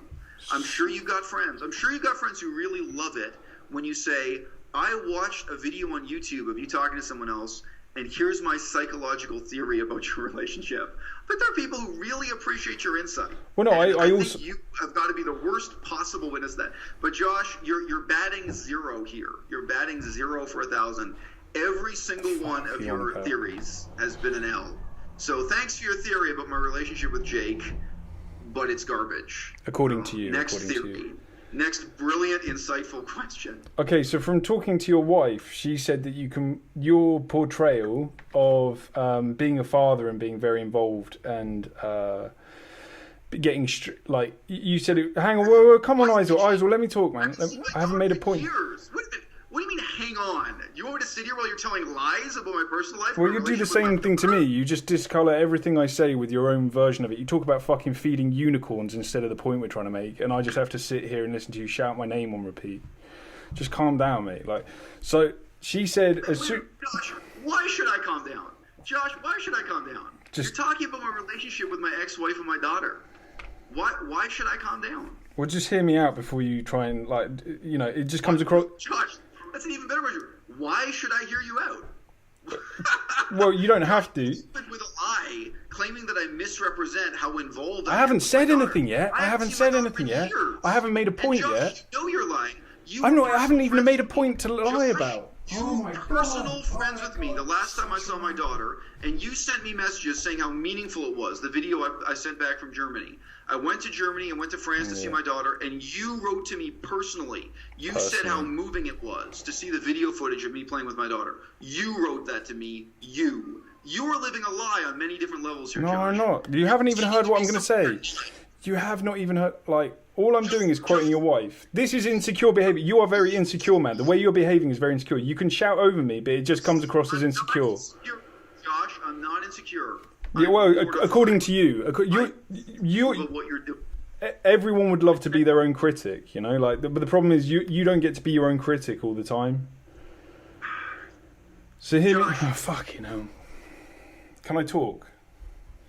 Not really. Not really. No. Why would I want to hear your opinion about my ex-wife and my daughter, of all topics? You've already done she's not your ex-wife yet. Job of responding to what's actually on my YouTube channel. But okay, let's hear you make an ass of yourself yet again. After your brilliant insight into my relationship with Jake Eames. Well, first of all, that's a lie that she's your ex-wife. She's still your wife. That's correct, right? Okay. You don't need to respond. Do you want me to reply? Well, you seem to enjoy... Like, that was the first moment of silence. By referring to someone as my ex-wife, who I have been legally separated from Not legally. for 3+ years. Like, do you want me to refer to her as my current wife? Would that be more accurate to you? Just I wife haven't would seen be accurate. her or slept with her in years. We've been separated and we've filed for divorce, and the paperwork's incredible. So you think ex-wife is a lie? You think someone who's separated referring to the woman they've been separated from for years as their ex-wife. You think that's a lie, and you think it would be more honest if I went around calling her my wife. That's what you think. I'm just saying ex-wife is like disingenuous in terms of a legal sense. Oh, no, you said it was a lie, Josh. You said that's a lie. Yeah, it is a lie. It's the wrong word to use. It's incorrect. You know what, Josh? I'd like to apologize to you. Seeing as you've been so good at apologizing, I'd like to apologize to you for referring to the woman I've been separated from for years as my ex-wife. Thank you. I really see how, compared to the level of dishonesty you engage in the internet, that you'd really be offended by that, Josh. I see you're very sensitive about truth and honesty when it's convenient for you. So she made the claim that you spend most of your time sitting in another room having nothing to do with being a parent while reading books. Hear me out. And she said one thing that was very disturbing about your behaviour was that you'd spend a lot of time practicing how your emotions looked in front of a mirror, as if you were like trying to train yourself to have emotions that came across so that people would understand. I mean, do you have anything to say about that? Yeah, these are all lies. And Josh, you've gotten in touch with somebody who was, obviously in a disturbed and mourning state, and also somebody who engaged in an active campaign trying to defame me across YouTube. My ex-wife, as you probably know, got in touch with Vegan Cheetah. She got in touch with Joe Vegan, and she got in touch with other YouTubers. I'm forgetting some of their names now, and this has been documented. And she was just out to say, the worst thing she could make up about me. And that's very sad. We just talked to her last night. I think she's now trying to turn over a more positive leaf. But, this is a situation where, Josh, I think it should be pretty obvious to you, even just looking at the context, that you're being lied to by someone who has no other reason to get in touch with you. Like, what do you think her motivations were? You've talked about your motivations when I talked to her. But what do you think her motivations were in talking to you? I actually got in contact with her. Josh, I don't want to know. I gather that. It's ignorance, yeah. So, you're saying that I shouldn't trust her because she's got motivations, but all your motivations are pure and I should just trust you even though you're in the exact same position. I haven't said anything like that. That's what you just said. No, it's not, Josh. Okay, you're going to pretend it's something later. Josh, I didn't use the words pure or impure or anything like that, Josh. I gave you a very factual account of the fact that my wife got in touch with YouTubers, and it turns out you're one of them. Yeah. And yes, what you were told were lies, and if you know anything about that context, it's not really surprising that they're lies. So tell me something, Josh. Does that sound insecure to you? Because it seems like your analysis of everything is that on the one hand I'm insecure, and on the other hand I'm dominating and grooming people. Because you know what the truth is, Josh? I'm grooming you right now to take over my YouTube channel. That's the future I have planned for you, Josh. Step by step, you will be a future voice on à-bas-le-ciel. That's my secret plan here, Josh. Hilarious. Step by you should be a comedian. You should be a comedian. You're being groomed and you don't even know it. You know why? Are you talking to me or Melissa?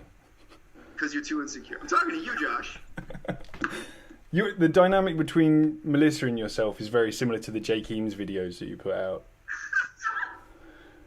Thanks.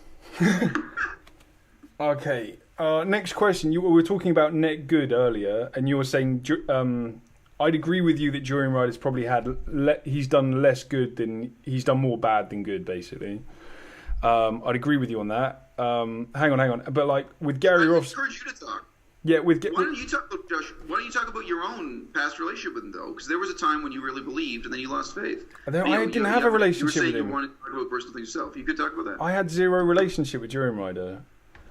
If any comments that I left on his videos were, I mean, just because it's like enemy of an enemy is not necessarily a friend, that's the assumption you seem to be making here. But like with Gary Yourofsky, you're saying you would argue that he has done less good than he's done bad. I'd ask you the same question. Is like overall, if to evaluate it the same way, turning the criticism to yourself, do you think you've done more good or more bad in terms of your divisiveness of the movement and your criticism? Do you reckon it's been more useful than it's done harm? Let's respond to the word divisive. Divisive. Is it divisive to talk about the ethics of castrating dogs? No, I agree with you on those videos as well, and I think they're very. No. But Josh, I'm not asking about whether you agree with you. I'm just talking about the nature of divisiveness. Now, Durian Ryder himself says that he's polarizing, which really means about the same thing as divisive here, Sure. Now, if you ask me, I'm answering your question. If you ask me, is it divisive to take a strong stand about castration of dogs, domestication of animals, I would say yes, it's divisive. But if you ask me, is it a bad thing, or is that a meaningless debate to have, or is that dividing people for no good reason or having a bad effect, I would say no, this is a really meaningful conversation to have, et cetera, et cetera. I'd say no, this is a really meaningful set of questions to ask the movement. Now, likewise, any of the book review videos I did, you could look at any of the negative book reviews. So I did a very, very negative book review of Will Kimlicka's book, which is on the citizenship approach to animal rights. Yeah. And, it's a really harsh, I did it in two parts. I did one that's polite and one that's really harsh. So is that divisive? I think book reviews are really important for what's going on in veganism right now. And if it's divisive about really meaningful and important issues. Now, by contrast, your campaign against me was divisive. Divisive, yeah. You're leaving hate comments against a natural vegan. You're telling lies and slander stuff you do is divisive. And it's not about meaningful issues in those ways. Not at all. I can't say that about you. So I think that certain types of debates are going to be divisive, and I completely accept that. Yeah. And I think some things are worth debating and not others. Now, are some of the issues that were raised on my channel silly? Yes. Vegan Ava made a ridiculous T-shirt in Thailand. Sure. And we all had to laugh at that. I remember that. Yeah. Now, but if you ask me, is that video divisive? I would say no, not really. I think that was just laughing at something that's silly, and you do a lot of laughing at stuff that's silly too. And I think that's part of the joy of YouTube. I want to give you a compliment here. When I first discovered your podcast, what I loved about it was that you were treating people like celebrities. Was I? And to me, they were celebrities. This is not a compliment. This is not a compliment. This is a backhanded criticism. Fucking hell. No, it's not. No, to me, when I first discovered your podcast, you had like an interview with Abdullah, the guy from the Glucose Network. And back then, he had only like 500 viewers. He was a really small YouTube channel. But I was like, oh, wow, here's an interview with these like obscure characters that I know and the people who were really following veganism knew. Being interviewed this way, to me, that was thrilling. There's enough of a demimonde, there's enough going on in veganism that you can kind of have entertainment and news and, this kind of stuff going within veganism. So to me, your channel was this kind of bright and interesting thing in that context. So likewise, some of the stuff I have a laugh at, like Vegan Ava made this ridiculous T-shirt. I don't think that's divisive, and I don't think that's harmful to the future of the movement. So, and now, again, you can ask yourself that question, whether or not you've been divisive about substantive issues, or if you've been lying and slandering people. And you can obviously look at people like Durian Ryder, who are in their own terms also divisive, and look at what the issues are. And I think, even you would say some of the issues Durian Ryder is engaged in, you can give him credit for, and a lot of others you can't. Yeah. Right. So, to actually answer the question in a non-political roundabout way, do you think you've done more net good or more net bad? I don't believe either. I don't think I've done good or bad. That's very political. Is this what they teach you when you study politics, to never answer a question directly? No, I'm directly answering your question. I don't believe that having a YouTube channel talking about my life and doing book reviews, I don't think that's doing good or doing bad. And I think you may be stuck in a delusion where you're losing touch with the difference between the digital demimonde and the real world. I mean, in the real world, I teach students at a university. And you can ask me if I'm doing good or doing bad. In the real world, I did humanitarian work in Laos. And that's a real discussion. Did the humanitarian work do more good or more harm? But no, having a YouTube channel is like having a conversation in a coffee shop. And you've heard me say that many times on my YouTube channel. I know I was saying that already 2 years ago. And I think you're really engaging in a kind of megalomaniac delusion, Big Rev, if you think that what you're doing is really doing harm or good in that sense. Because the reality of what we're doing, is really like a bunch of people sitting down in a coffee shop and having a conversation. And sometimes we talk about how ridiculous Vegan Ava's T-shirt is, and sometimes we talk about real issues of political philosophy and organization and the future of the movement. And my channel has both. I think it really mischaracterizes my podcast to say that I interview people like celebrities. I'd say it's almost like objectively obvious that it's a conversational style between people I just call up and people get to listen in on a conversation. It's not really an interview style at all. You think this is conversational style? What you've been doing? I'm not talking about this. I mean, like, you wanted this to be an interview. I've said, like, let's have a conversation. You contacted me to have this podcast. It's not what I wanted. Rev, you never asked me what I wanted. You never asked me what I wanted or what format I wanted this. That's not what I wanted. Well, yeah, I mean, you don't have to ask people the format of a conversation. Want to ask me now? Do you want to ask me now what I wanted? Yes, I'll tell you. Benjamin, what would you like the format of this to be? You know, my own mother hasn't called me Benjamin. I've googled your mum. Your mum's like an expert in soft power. She's written books on soft power, right? Would you say that you use some of her critical theory from her books in the way you implement divisiveness in the movement? Josh, I'm going to answer the question you asked. Okay, sure. I don't know, 30 seconds ago. Yeah. Josh, what I wanted was to talk about the future of the movement, and I wanted to give you a chance to do something positive because you've done so much dirt in the past. In your You've done opinion, so in your much opinion. negative. It's in your opinion too, Josh. Is it? You're not proud of it. I've not said this. Sure. These aren't my words that you're telling me I've said. Okay, Josh. So Josh, look, I started answering. You say I interrupt you a lot. So Josh, when you look back at all these things you said to Unnatural Vegan and to me and the things you said supporting Durian Rider and all the lies you've told and all the cruel, just cruel things you've written on the internet to hurt the feelings of your fellow vegans. I know you also write a lot of cruel things to hurt the feelings of meat eaters. I know that's a different genre of your writing. Sure. Where you're really writing things just to hurt people. When you look back on that in the last 2 years, how do you feel about it? How do you feel about it now? Sorry, I don't understand. You're asking me how do I... You're kind of alluding to the idea that I must feel a certain way about what I've done, and you're claiming that I've done certain things before you... It's a totally open question. I'm asking you, when you look back at the last 2 years and all the things you've said to hurt other vegans, well, yeah, including myself, including Unnatural Vegan, including many other examples I can give, not to hurt meat eaters, because I know you also write in that genre. When you look back at that the last 2 years, how do you feel about it? Why don't you talk about that? I mean, that's such a double bind in that question. You're kind of making an assumption that I do feel that way about It's not a double bind, Josh. Right. But we both know what you've been writing. We both know what you've been doing. We're not here to dither over that. When you look back at how you spent all that time in 2 years, and you know you've hurt people's feelings, and you know you've written really intentionally in order to hurt people's, including mine. You know you were writing to hurt my feelings and to blacken my character and defame me. When you look back at that over the last 2 years, how do you feel about it? I think I played a really useful role in the movement. You sound really insecure, Josh. I'm going to tell you.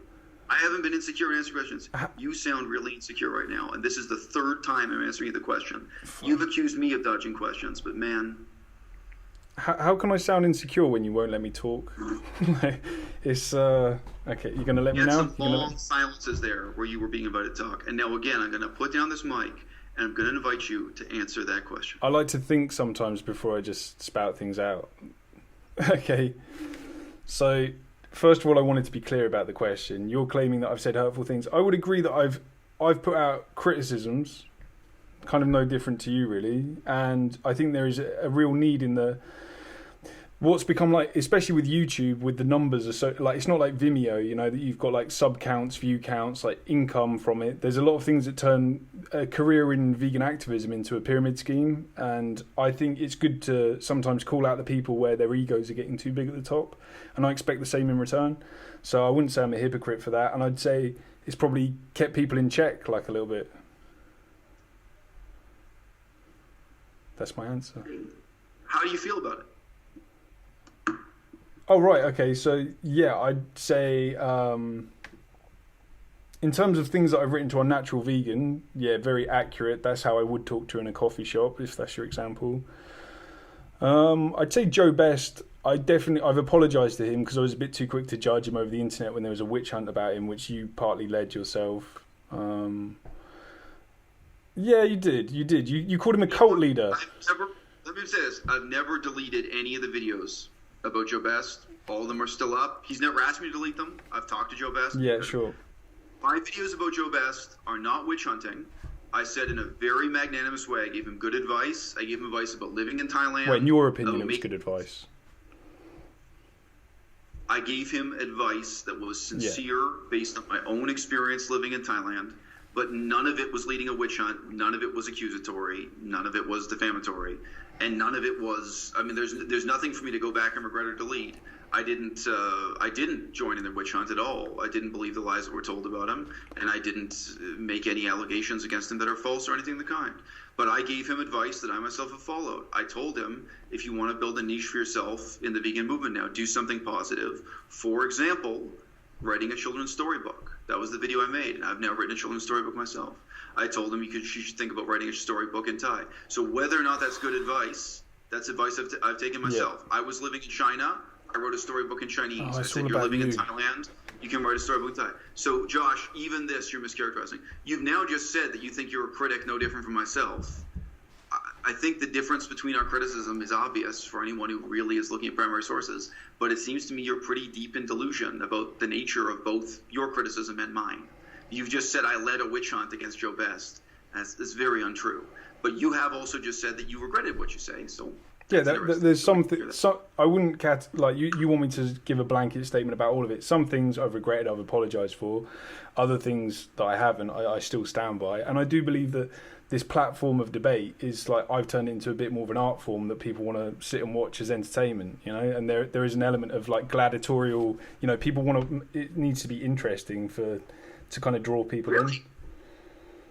Really? So you're pulling like 1,000 views now, man, per video. Oh, right? I'm not talking about views. Why? This is your pyramid scheme mentality. Well, you just no, it's not. You just said you turned it into art form that people want to see. And Josh, I wouldn't agree with that. I think you've utterly failed turning it into art form. You're talking about 1,000 views on a video that's a top 10 video, and my purpose for doing that is to bring a community together. You don't believe there is a community. You've stated that over and over. I'm trying to build one by giving shout-outs to other people. Sorry? I'm just responding to what you said. Josh, so your feeling is that in the last 2 years, I asked you about hurting the feelings of other vegans, and you feel good about it because you think you made it into an art form that entertains other people. You know who else said that to me? Vegan Cheetah. That's exactly. I'd agree with him. I'd agree with him on to some degree on that. Like he has drawn a lot of non-vegans in just through like sensationalizing the fact that he ate a cheese sandwich and someone fed just their dog out. Lies about people's personal lives, just by telling lies about my sex life. I haven't. Just like you eating lies about my personal life, my divorce, my wife, my kid, and you think there's nothing wrong with that. Okay? What? I understand. So you and Cheetah are on the same level. Specific in regards to you specifically, what have I lied about? Josh. Can't stop. Why do you have to say my name? You're trying to create like a parent-child relationship by repeatedly saying my name like you're trying to call me out. What the fuck is that? Why do you feel the need to get like... I don't start every sentence by going, Eisel. Really insecure. Josh, you sound really insecure right now. I just said your name, God, and your response was that I'm trying to create a parent-child relationship. You are, man. Doesn't sound insecure to you? Doesn't sound insecure to you, Josh? Why do you keep saying my name? You asked me why did I go to Chiang Mai. Why don't you answer the same question? Why did you go to Chiang Mai? I was in... Are you going to let me answer? I don't remember having any great humanitarian motives when you went to Chiang Mai. We both know a lot about what happened when you were in Chiang Mai. Well, you could say the same about London. I've just tried to follow and document the vegan scene as it grows in different areas. And I went to Chiang Mai and I realised it was full of fake fucking people taking Instagram pictures and calling it activism. But like, I wanted to go there rather than just go on hearsay to like understand where the movement was, like almost on a sort of journalistic level to have the experience rather than just talk. The thing with Vegan Cheetah is he starts imitating you, saying permanent vacation, blah blah blah, and then he's currently under parole where he can't even like leave his state to experience these things. So it's all secondhand information. I wanted to go there for myself and see how fake it was, and it was probably faker than you even made out because I witnessed people clicking on their own adverts to like all day just to bring in revenue to live their permanent vacation lifestyle. Like I've got more of a first-hand experience and authority on why it was shit than you speculating about it. So you see the important role of the critic within the movement, eh? You see it now. A critic with experience, and I definitely I think criticizing with experience is really important. Like you've obviously come from a political background, you've gone on some marches, held some banners. You want to call that experience? I mean, then you want to talk about. Thanks, Josh. Thanks. Well done, Eisel, for coming to terms with that. So I'm just trying to have like a sincere conversation. You want to keep being sarcastic and saying my name on repeat. It's quite disingenuous, I think.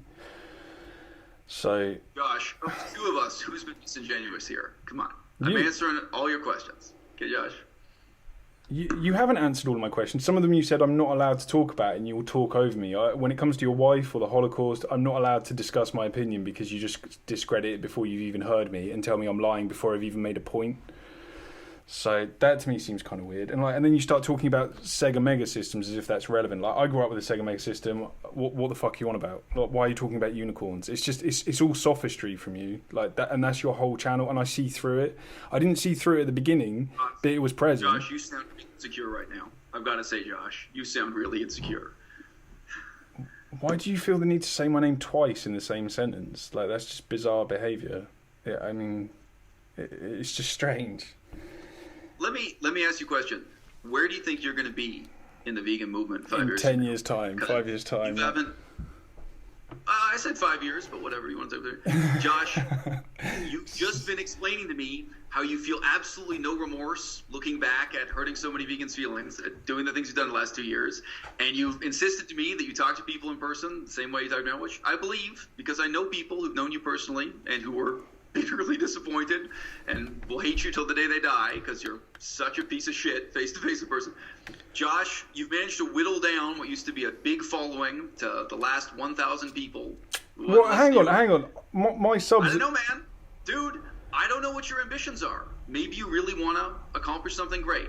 But Josh, I want to give the floor to you. What do you see yourself doing in the next 5 years? With special reference to the vegan movement. Hang on, just to pull apart your question there. You're saying, like, I'm losing views. Josh, it's a positive question. You haven't given me a single question that positive. This is an opportunity for you to say something positive. Put aside your insecurities, focus, tell me what you're going to do for the vegan movement in the next 5 years. Me and all your Patreon supporters would love to hear it. I mean, if you want to talk about numbers and growth through, like, correct evaluation, like, you've lost a huge amount of subscribers over, like, the last year. Mine have, like, I've had consistent growth. If you want to talk about the numbers. Josh. Yeah? Did you hear the question? No, I'm just saying, like, Josh, I'm just... Positive question I'm giving you. Well, I'm talking over you. Eisel, the reason the reason I'm talking over you is because your question is wrong. You're lying about me. You're lying about me. Eisel, this is what you do to people. You're such a hypocrite. You expect me to listen to you, but you won't listen when I'm talking. You want to create lies in the question, and then when I try and debunk those lies, but then when it's the other way around, you say, I'm not going to, like, listen to the question. There are no lies in the question. Well, let me tell you what the lies are. You can say that. I'm telling you what the lies are. How do you feel what we did in the last 2 years? We heard that answer. You don't feel any remorse or regret? You enjoy hurting other vegans' feelings, and you feel you've raised it into an art form that entertains people. Yeah. That was your answer. Yes. Okay? And now I've asked you, okay, so that's what happened in the last 2 years. That's how you feel about it. And I've heard from other people in my person, etc. So now looking ahead to the next 5 years, is that what we have more to look forward to? Is that what you're going to do? You're going to keep trying to hurt people's feelings? You're going to keep phoning up their ex-wives and trying to spread gossip and slander? Ex-wife is a lie. Still going to keep doing all the things you're doing here, Josh? Is this the future of the vegan movement? Is this the future of what you do with your time? Is this where it's at, man? So first off, the way you've mischaracterized me is you've said my... Okay, listen. Right. You're trying to say that my top 10 video had 1,000 views, therefore I'm losing influence. The top 10 video is not me debating anyone, right? When I talk to, like, Vegan Gains and ask yourself about the debates, I want to know about this gets 20,000 views. I want to know about the next 5 years. I want you to ask the next 5 years, Josh. I'm happy to make videos that get less views if they help strengthen the community, even if that's not what people see. And the top 10 serves that purpose. I'm not trying to get as many views as possible, so that's not my aim. So for you to use those kind of videos as the example of what we're talking about is like just incorrect, basically, right?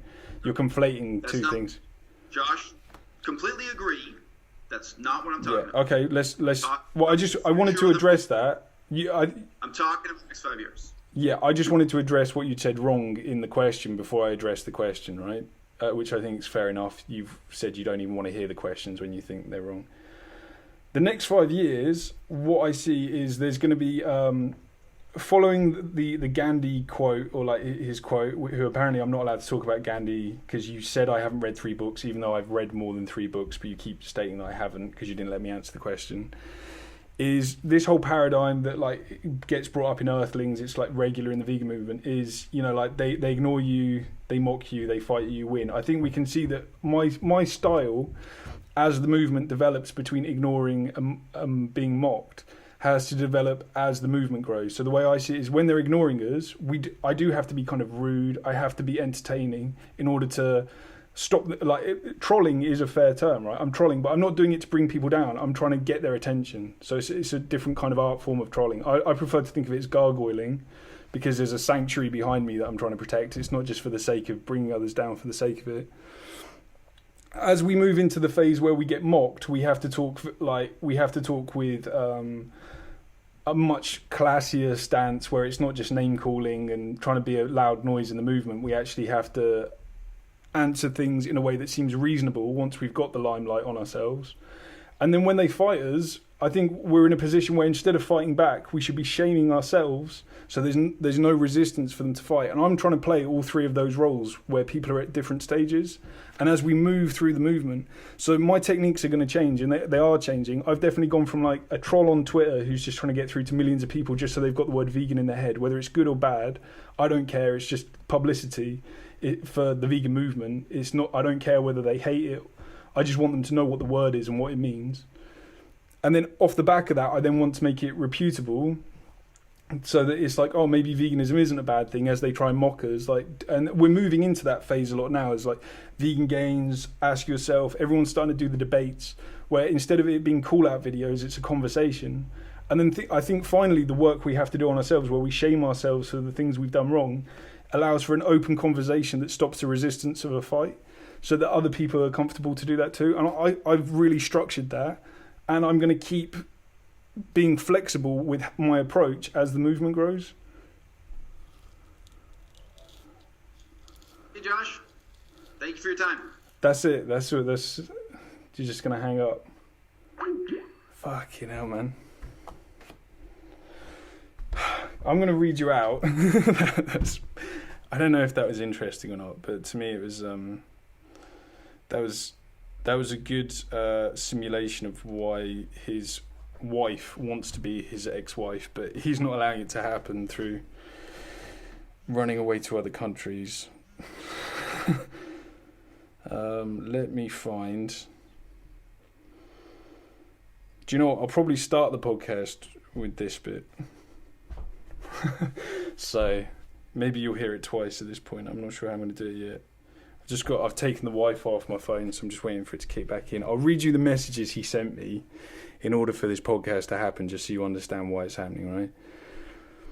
And I think I'll put it at the front so it all has context as well. But fucking hell, man! Why is that girl hanging out with him? She seems to be having fun. She's like, I don't know what's going on in her life before she started silently being Eisel's sidekick, Benjamin's sidekick, while he's got his arm around her, shouting at people without listening to them on the internet. But okay, so he blocked me for about 2 years, year and a half, something like that, and then suddenly out of the blue he unblocks me on Twitter. Hang on, let me do this as if it's the start of the podcast. Hello and welcome to another Vegan Revolution podcast. I am about to have a conversation with Eisel Mazard, aka Benjamin.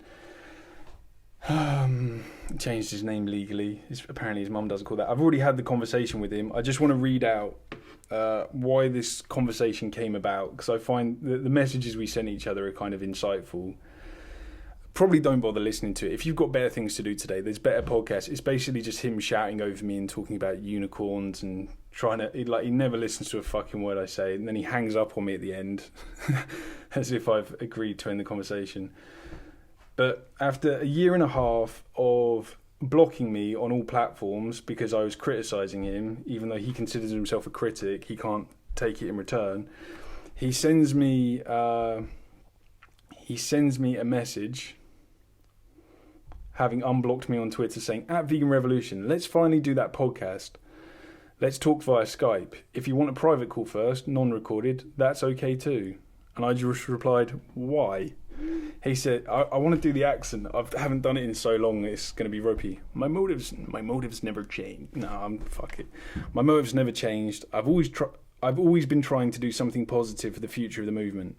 By the way, did you see the script for my children's book? I wrote it in Chinese, translated into English, etc. I'm paying an illustrator and should be able to publish a pro-vegan storybook in 4 or 5 languages. I replied, well done. Then the next day he replied, okay, you begged, demanded that I appear on your podcast many, many times, where the second many has an exclamation mark on it. But I will now assume that you're no longer interested. And then I replied, one can only speculate. To which he then replied, no, this is still me, sorry. If I wanted to, which I'm in 2 minds about currently, I can't right now as BT has screwed up the internet and their customer services are an impenetrable automated matrix. I would be dubious towards chatting though, as I do doubt your intentions, even though you've been right about a fair bit. Harley has become an arsehole. Joe Not Vegan hadn't planned his fatherhood sanctuary, and Ali Tabrizi did turn out to be more about public image than integrity. However, that said, I think you're too curmudgeonly and egotistically minded to simply think doxing me with no sense of self-aware irony under a Citizen 4 poster was probably not enough dick measuring for you after I publicly mocked you in several videos and podcasts.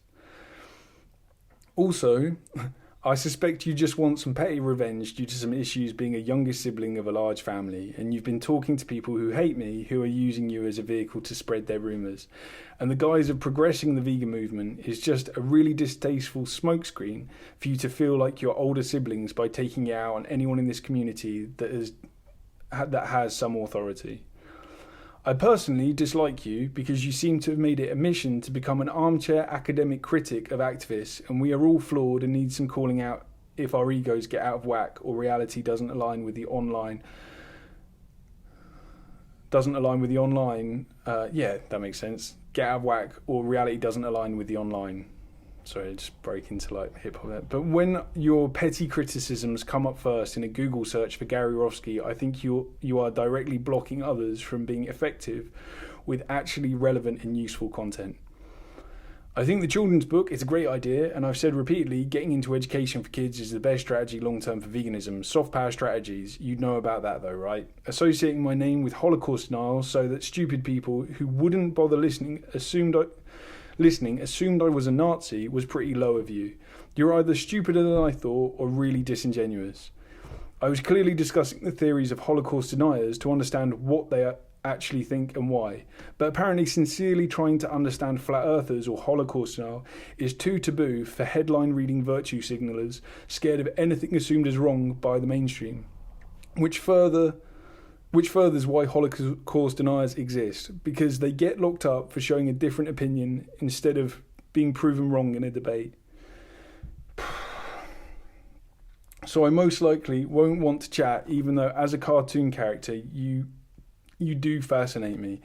But I'll let you know after BT finally sent a technician over. Internet, this is like 2 days later, internet has miraculously come back on. They never sent a technician, BT is shit, man. They said they would, I waited for them, then it just came back on 2 days later. Internet has miraculously come back on. I think it would be good to chat publicly, and I would like to publicly apologise for suspecting you of being a divisive shill. It's become apparent that you are in fact just divisive, or divisive as he likes to say. Divisive. He replies, ha, with a smiley face that has a nose. That's the kind of smiley faces he likes to. Look, man, you may not know it. I'm not going to do the accent. But I've been reaching out to everyone positively.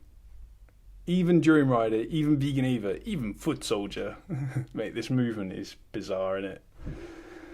When people say I work for the CIA, when people say I'm running a fraud scam, I actually offer to talk to them via Skype, and I offer to send them legal documents, proof, etc. And I offer to answer their question, even really personal questions about my parents, my love life, etc. And I offer to answer... I'm going to read that bit again, because when you listen to this, remember that he said this. And I offer to answer their question, even really personal questions about my parents, my love life, etc. Etc. He put 2 of them, etc., etc.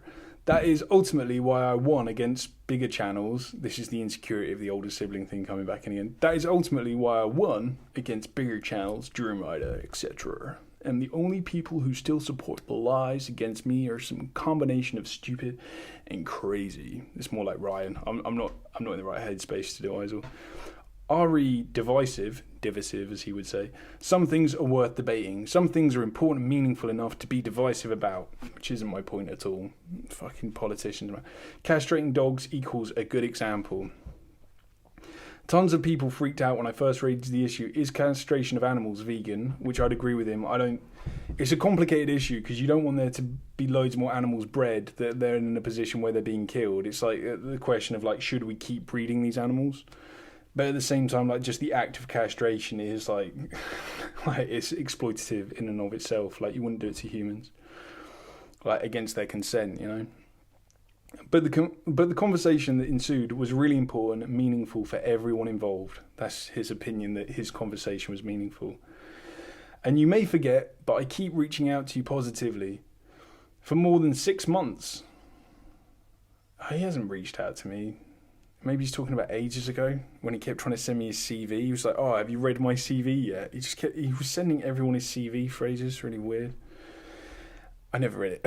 After you decided to hate me and you said a long list of unforgivable things about my wife, my daughter, etc. I didn't say them about his wife. I actually chatted to his, yeah, I didn't say anything bad about his wife. I didn't know his wife at the time. I said she was probably a smart lady to get away from him. My daughter, etc. And get his daughter away from him. I wouldn't trust that guy with a baby. You actively colluded with DR to dox me, etc. All publicly. Colluded.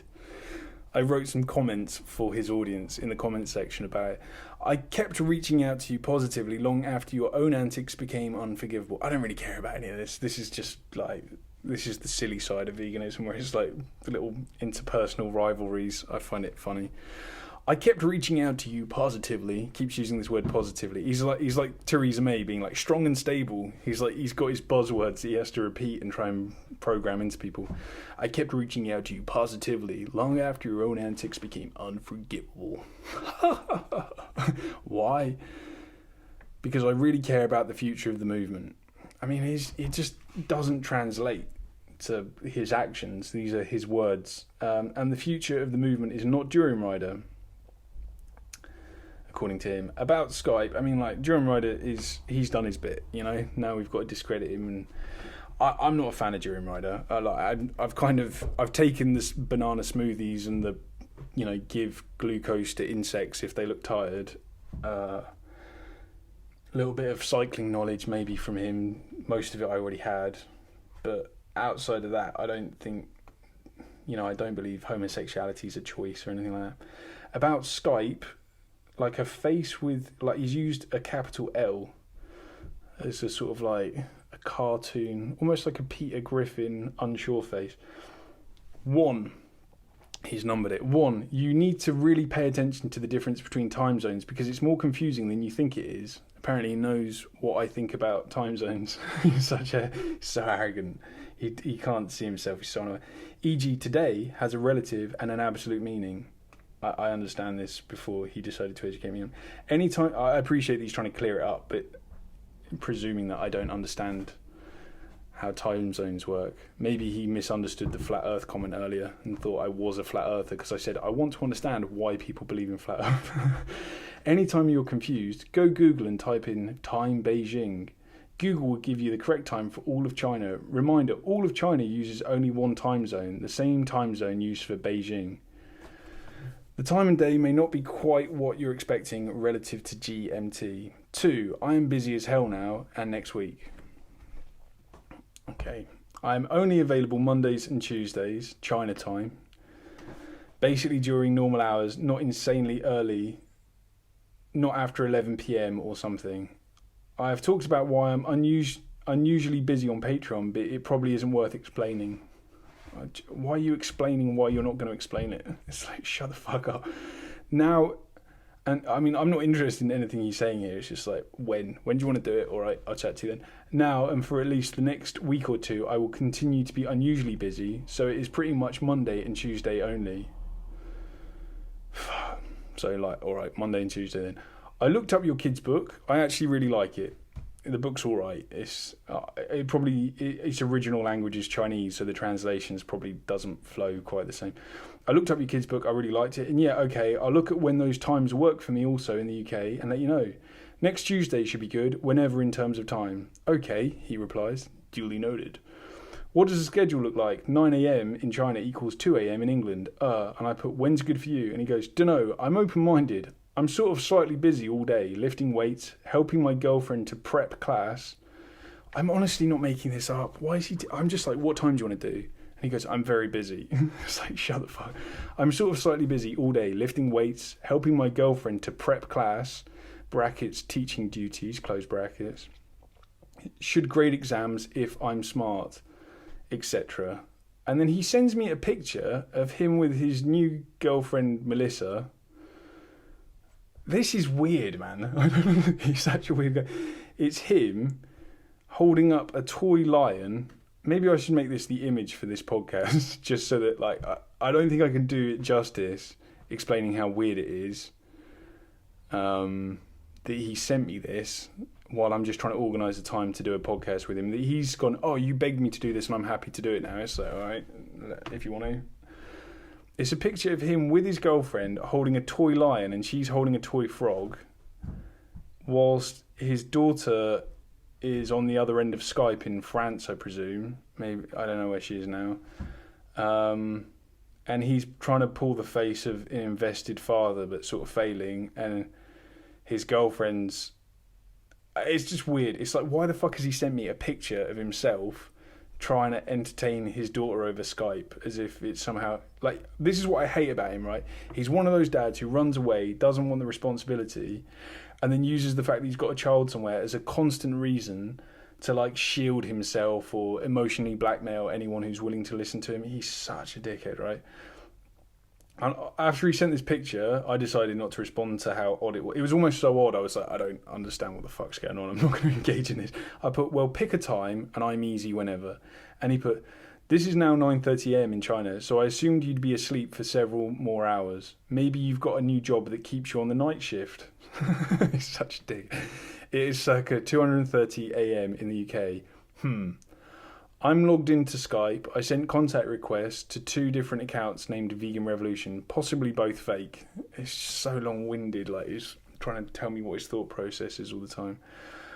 He's the kind of person who just wouldn't do well in the army. He'd be like, he'd want to explain why he came to a conclusion. All people want is the conclusion. It's like, Benjamin, just tell me the end result of your thoughts. I don't care how you came up with this. And he'd be like, well, actually, it's an interesting story. I realise that this could be... It's like, shut the fuck up. There are fake accounts resembling me, he's put. My real account has a cartoon character for an avatar, not a photo of me, and is, as mentioned, Eisel Mazard.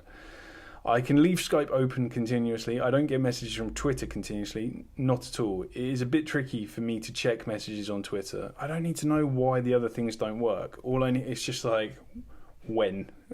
When, and I'll be there. That's all I've said, right? If you contact me back on Skype, I can send annoying updates such as going out to buy groceries. Aside from such trivialities, I'm basically in the house and available to Skype today.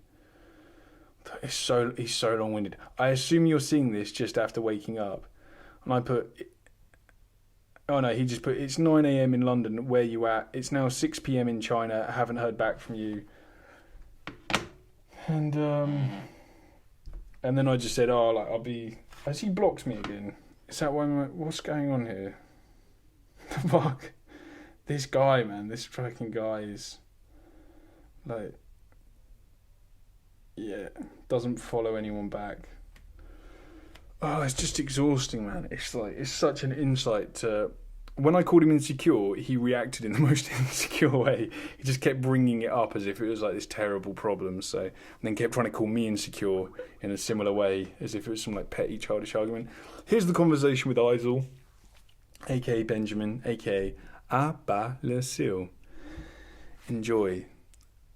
And if you're listening to this at the end, the second time round, I don't know why I've put this in twice. Until next time.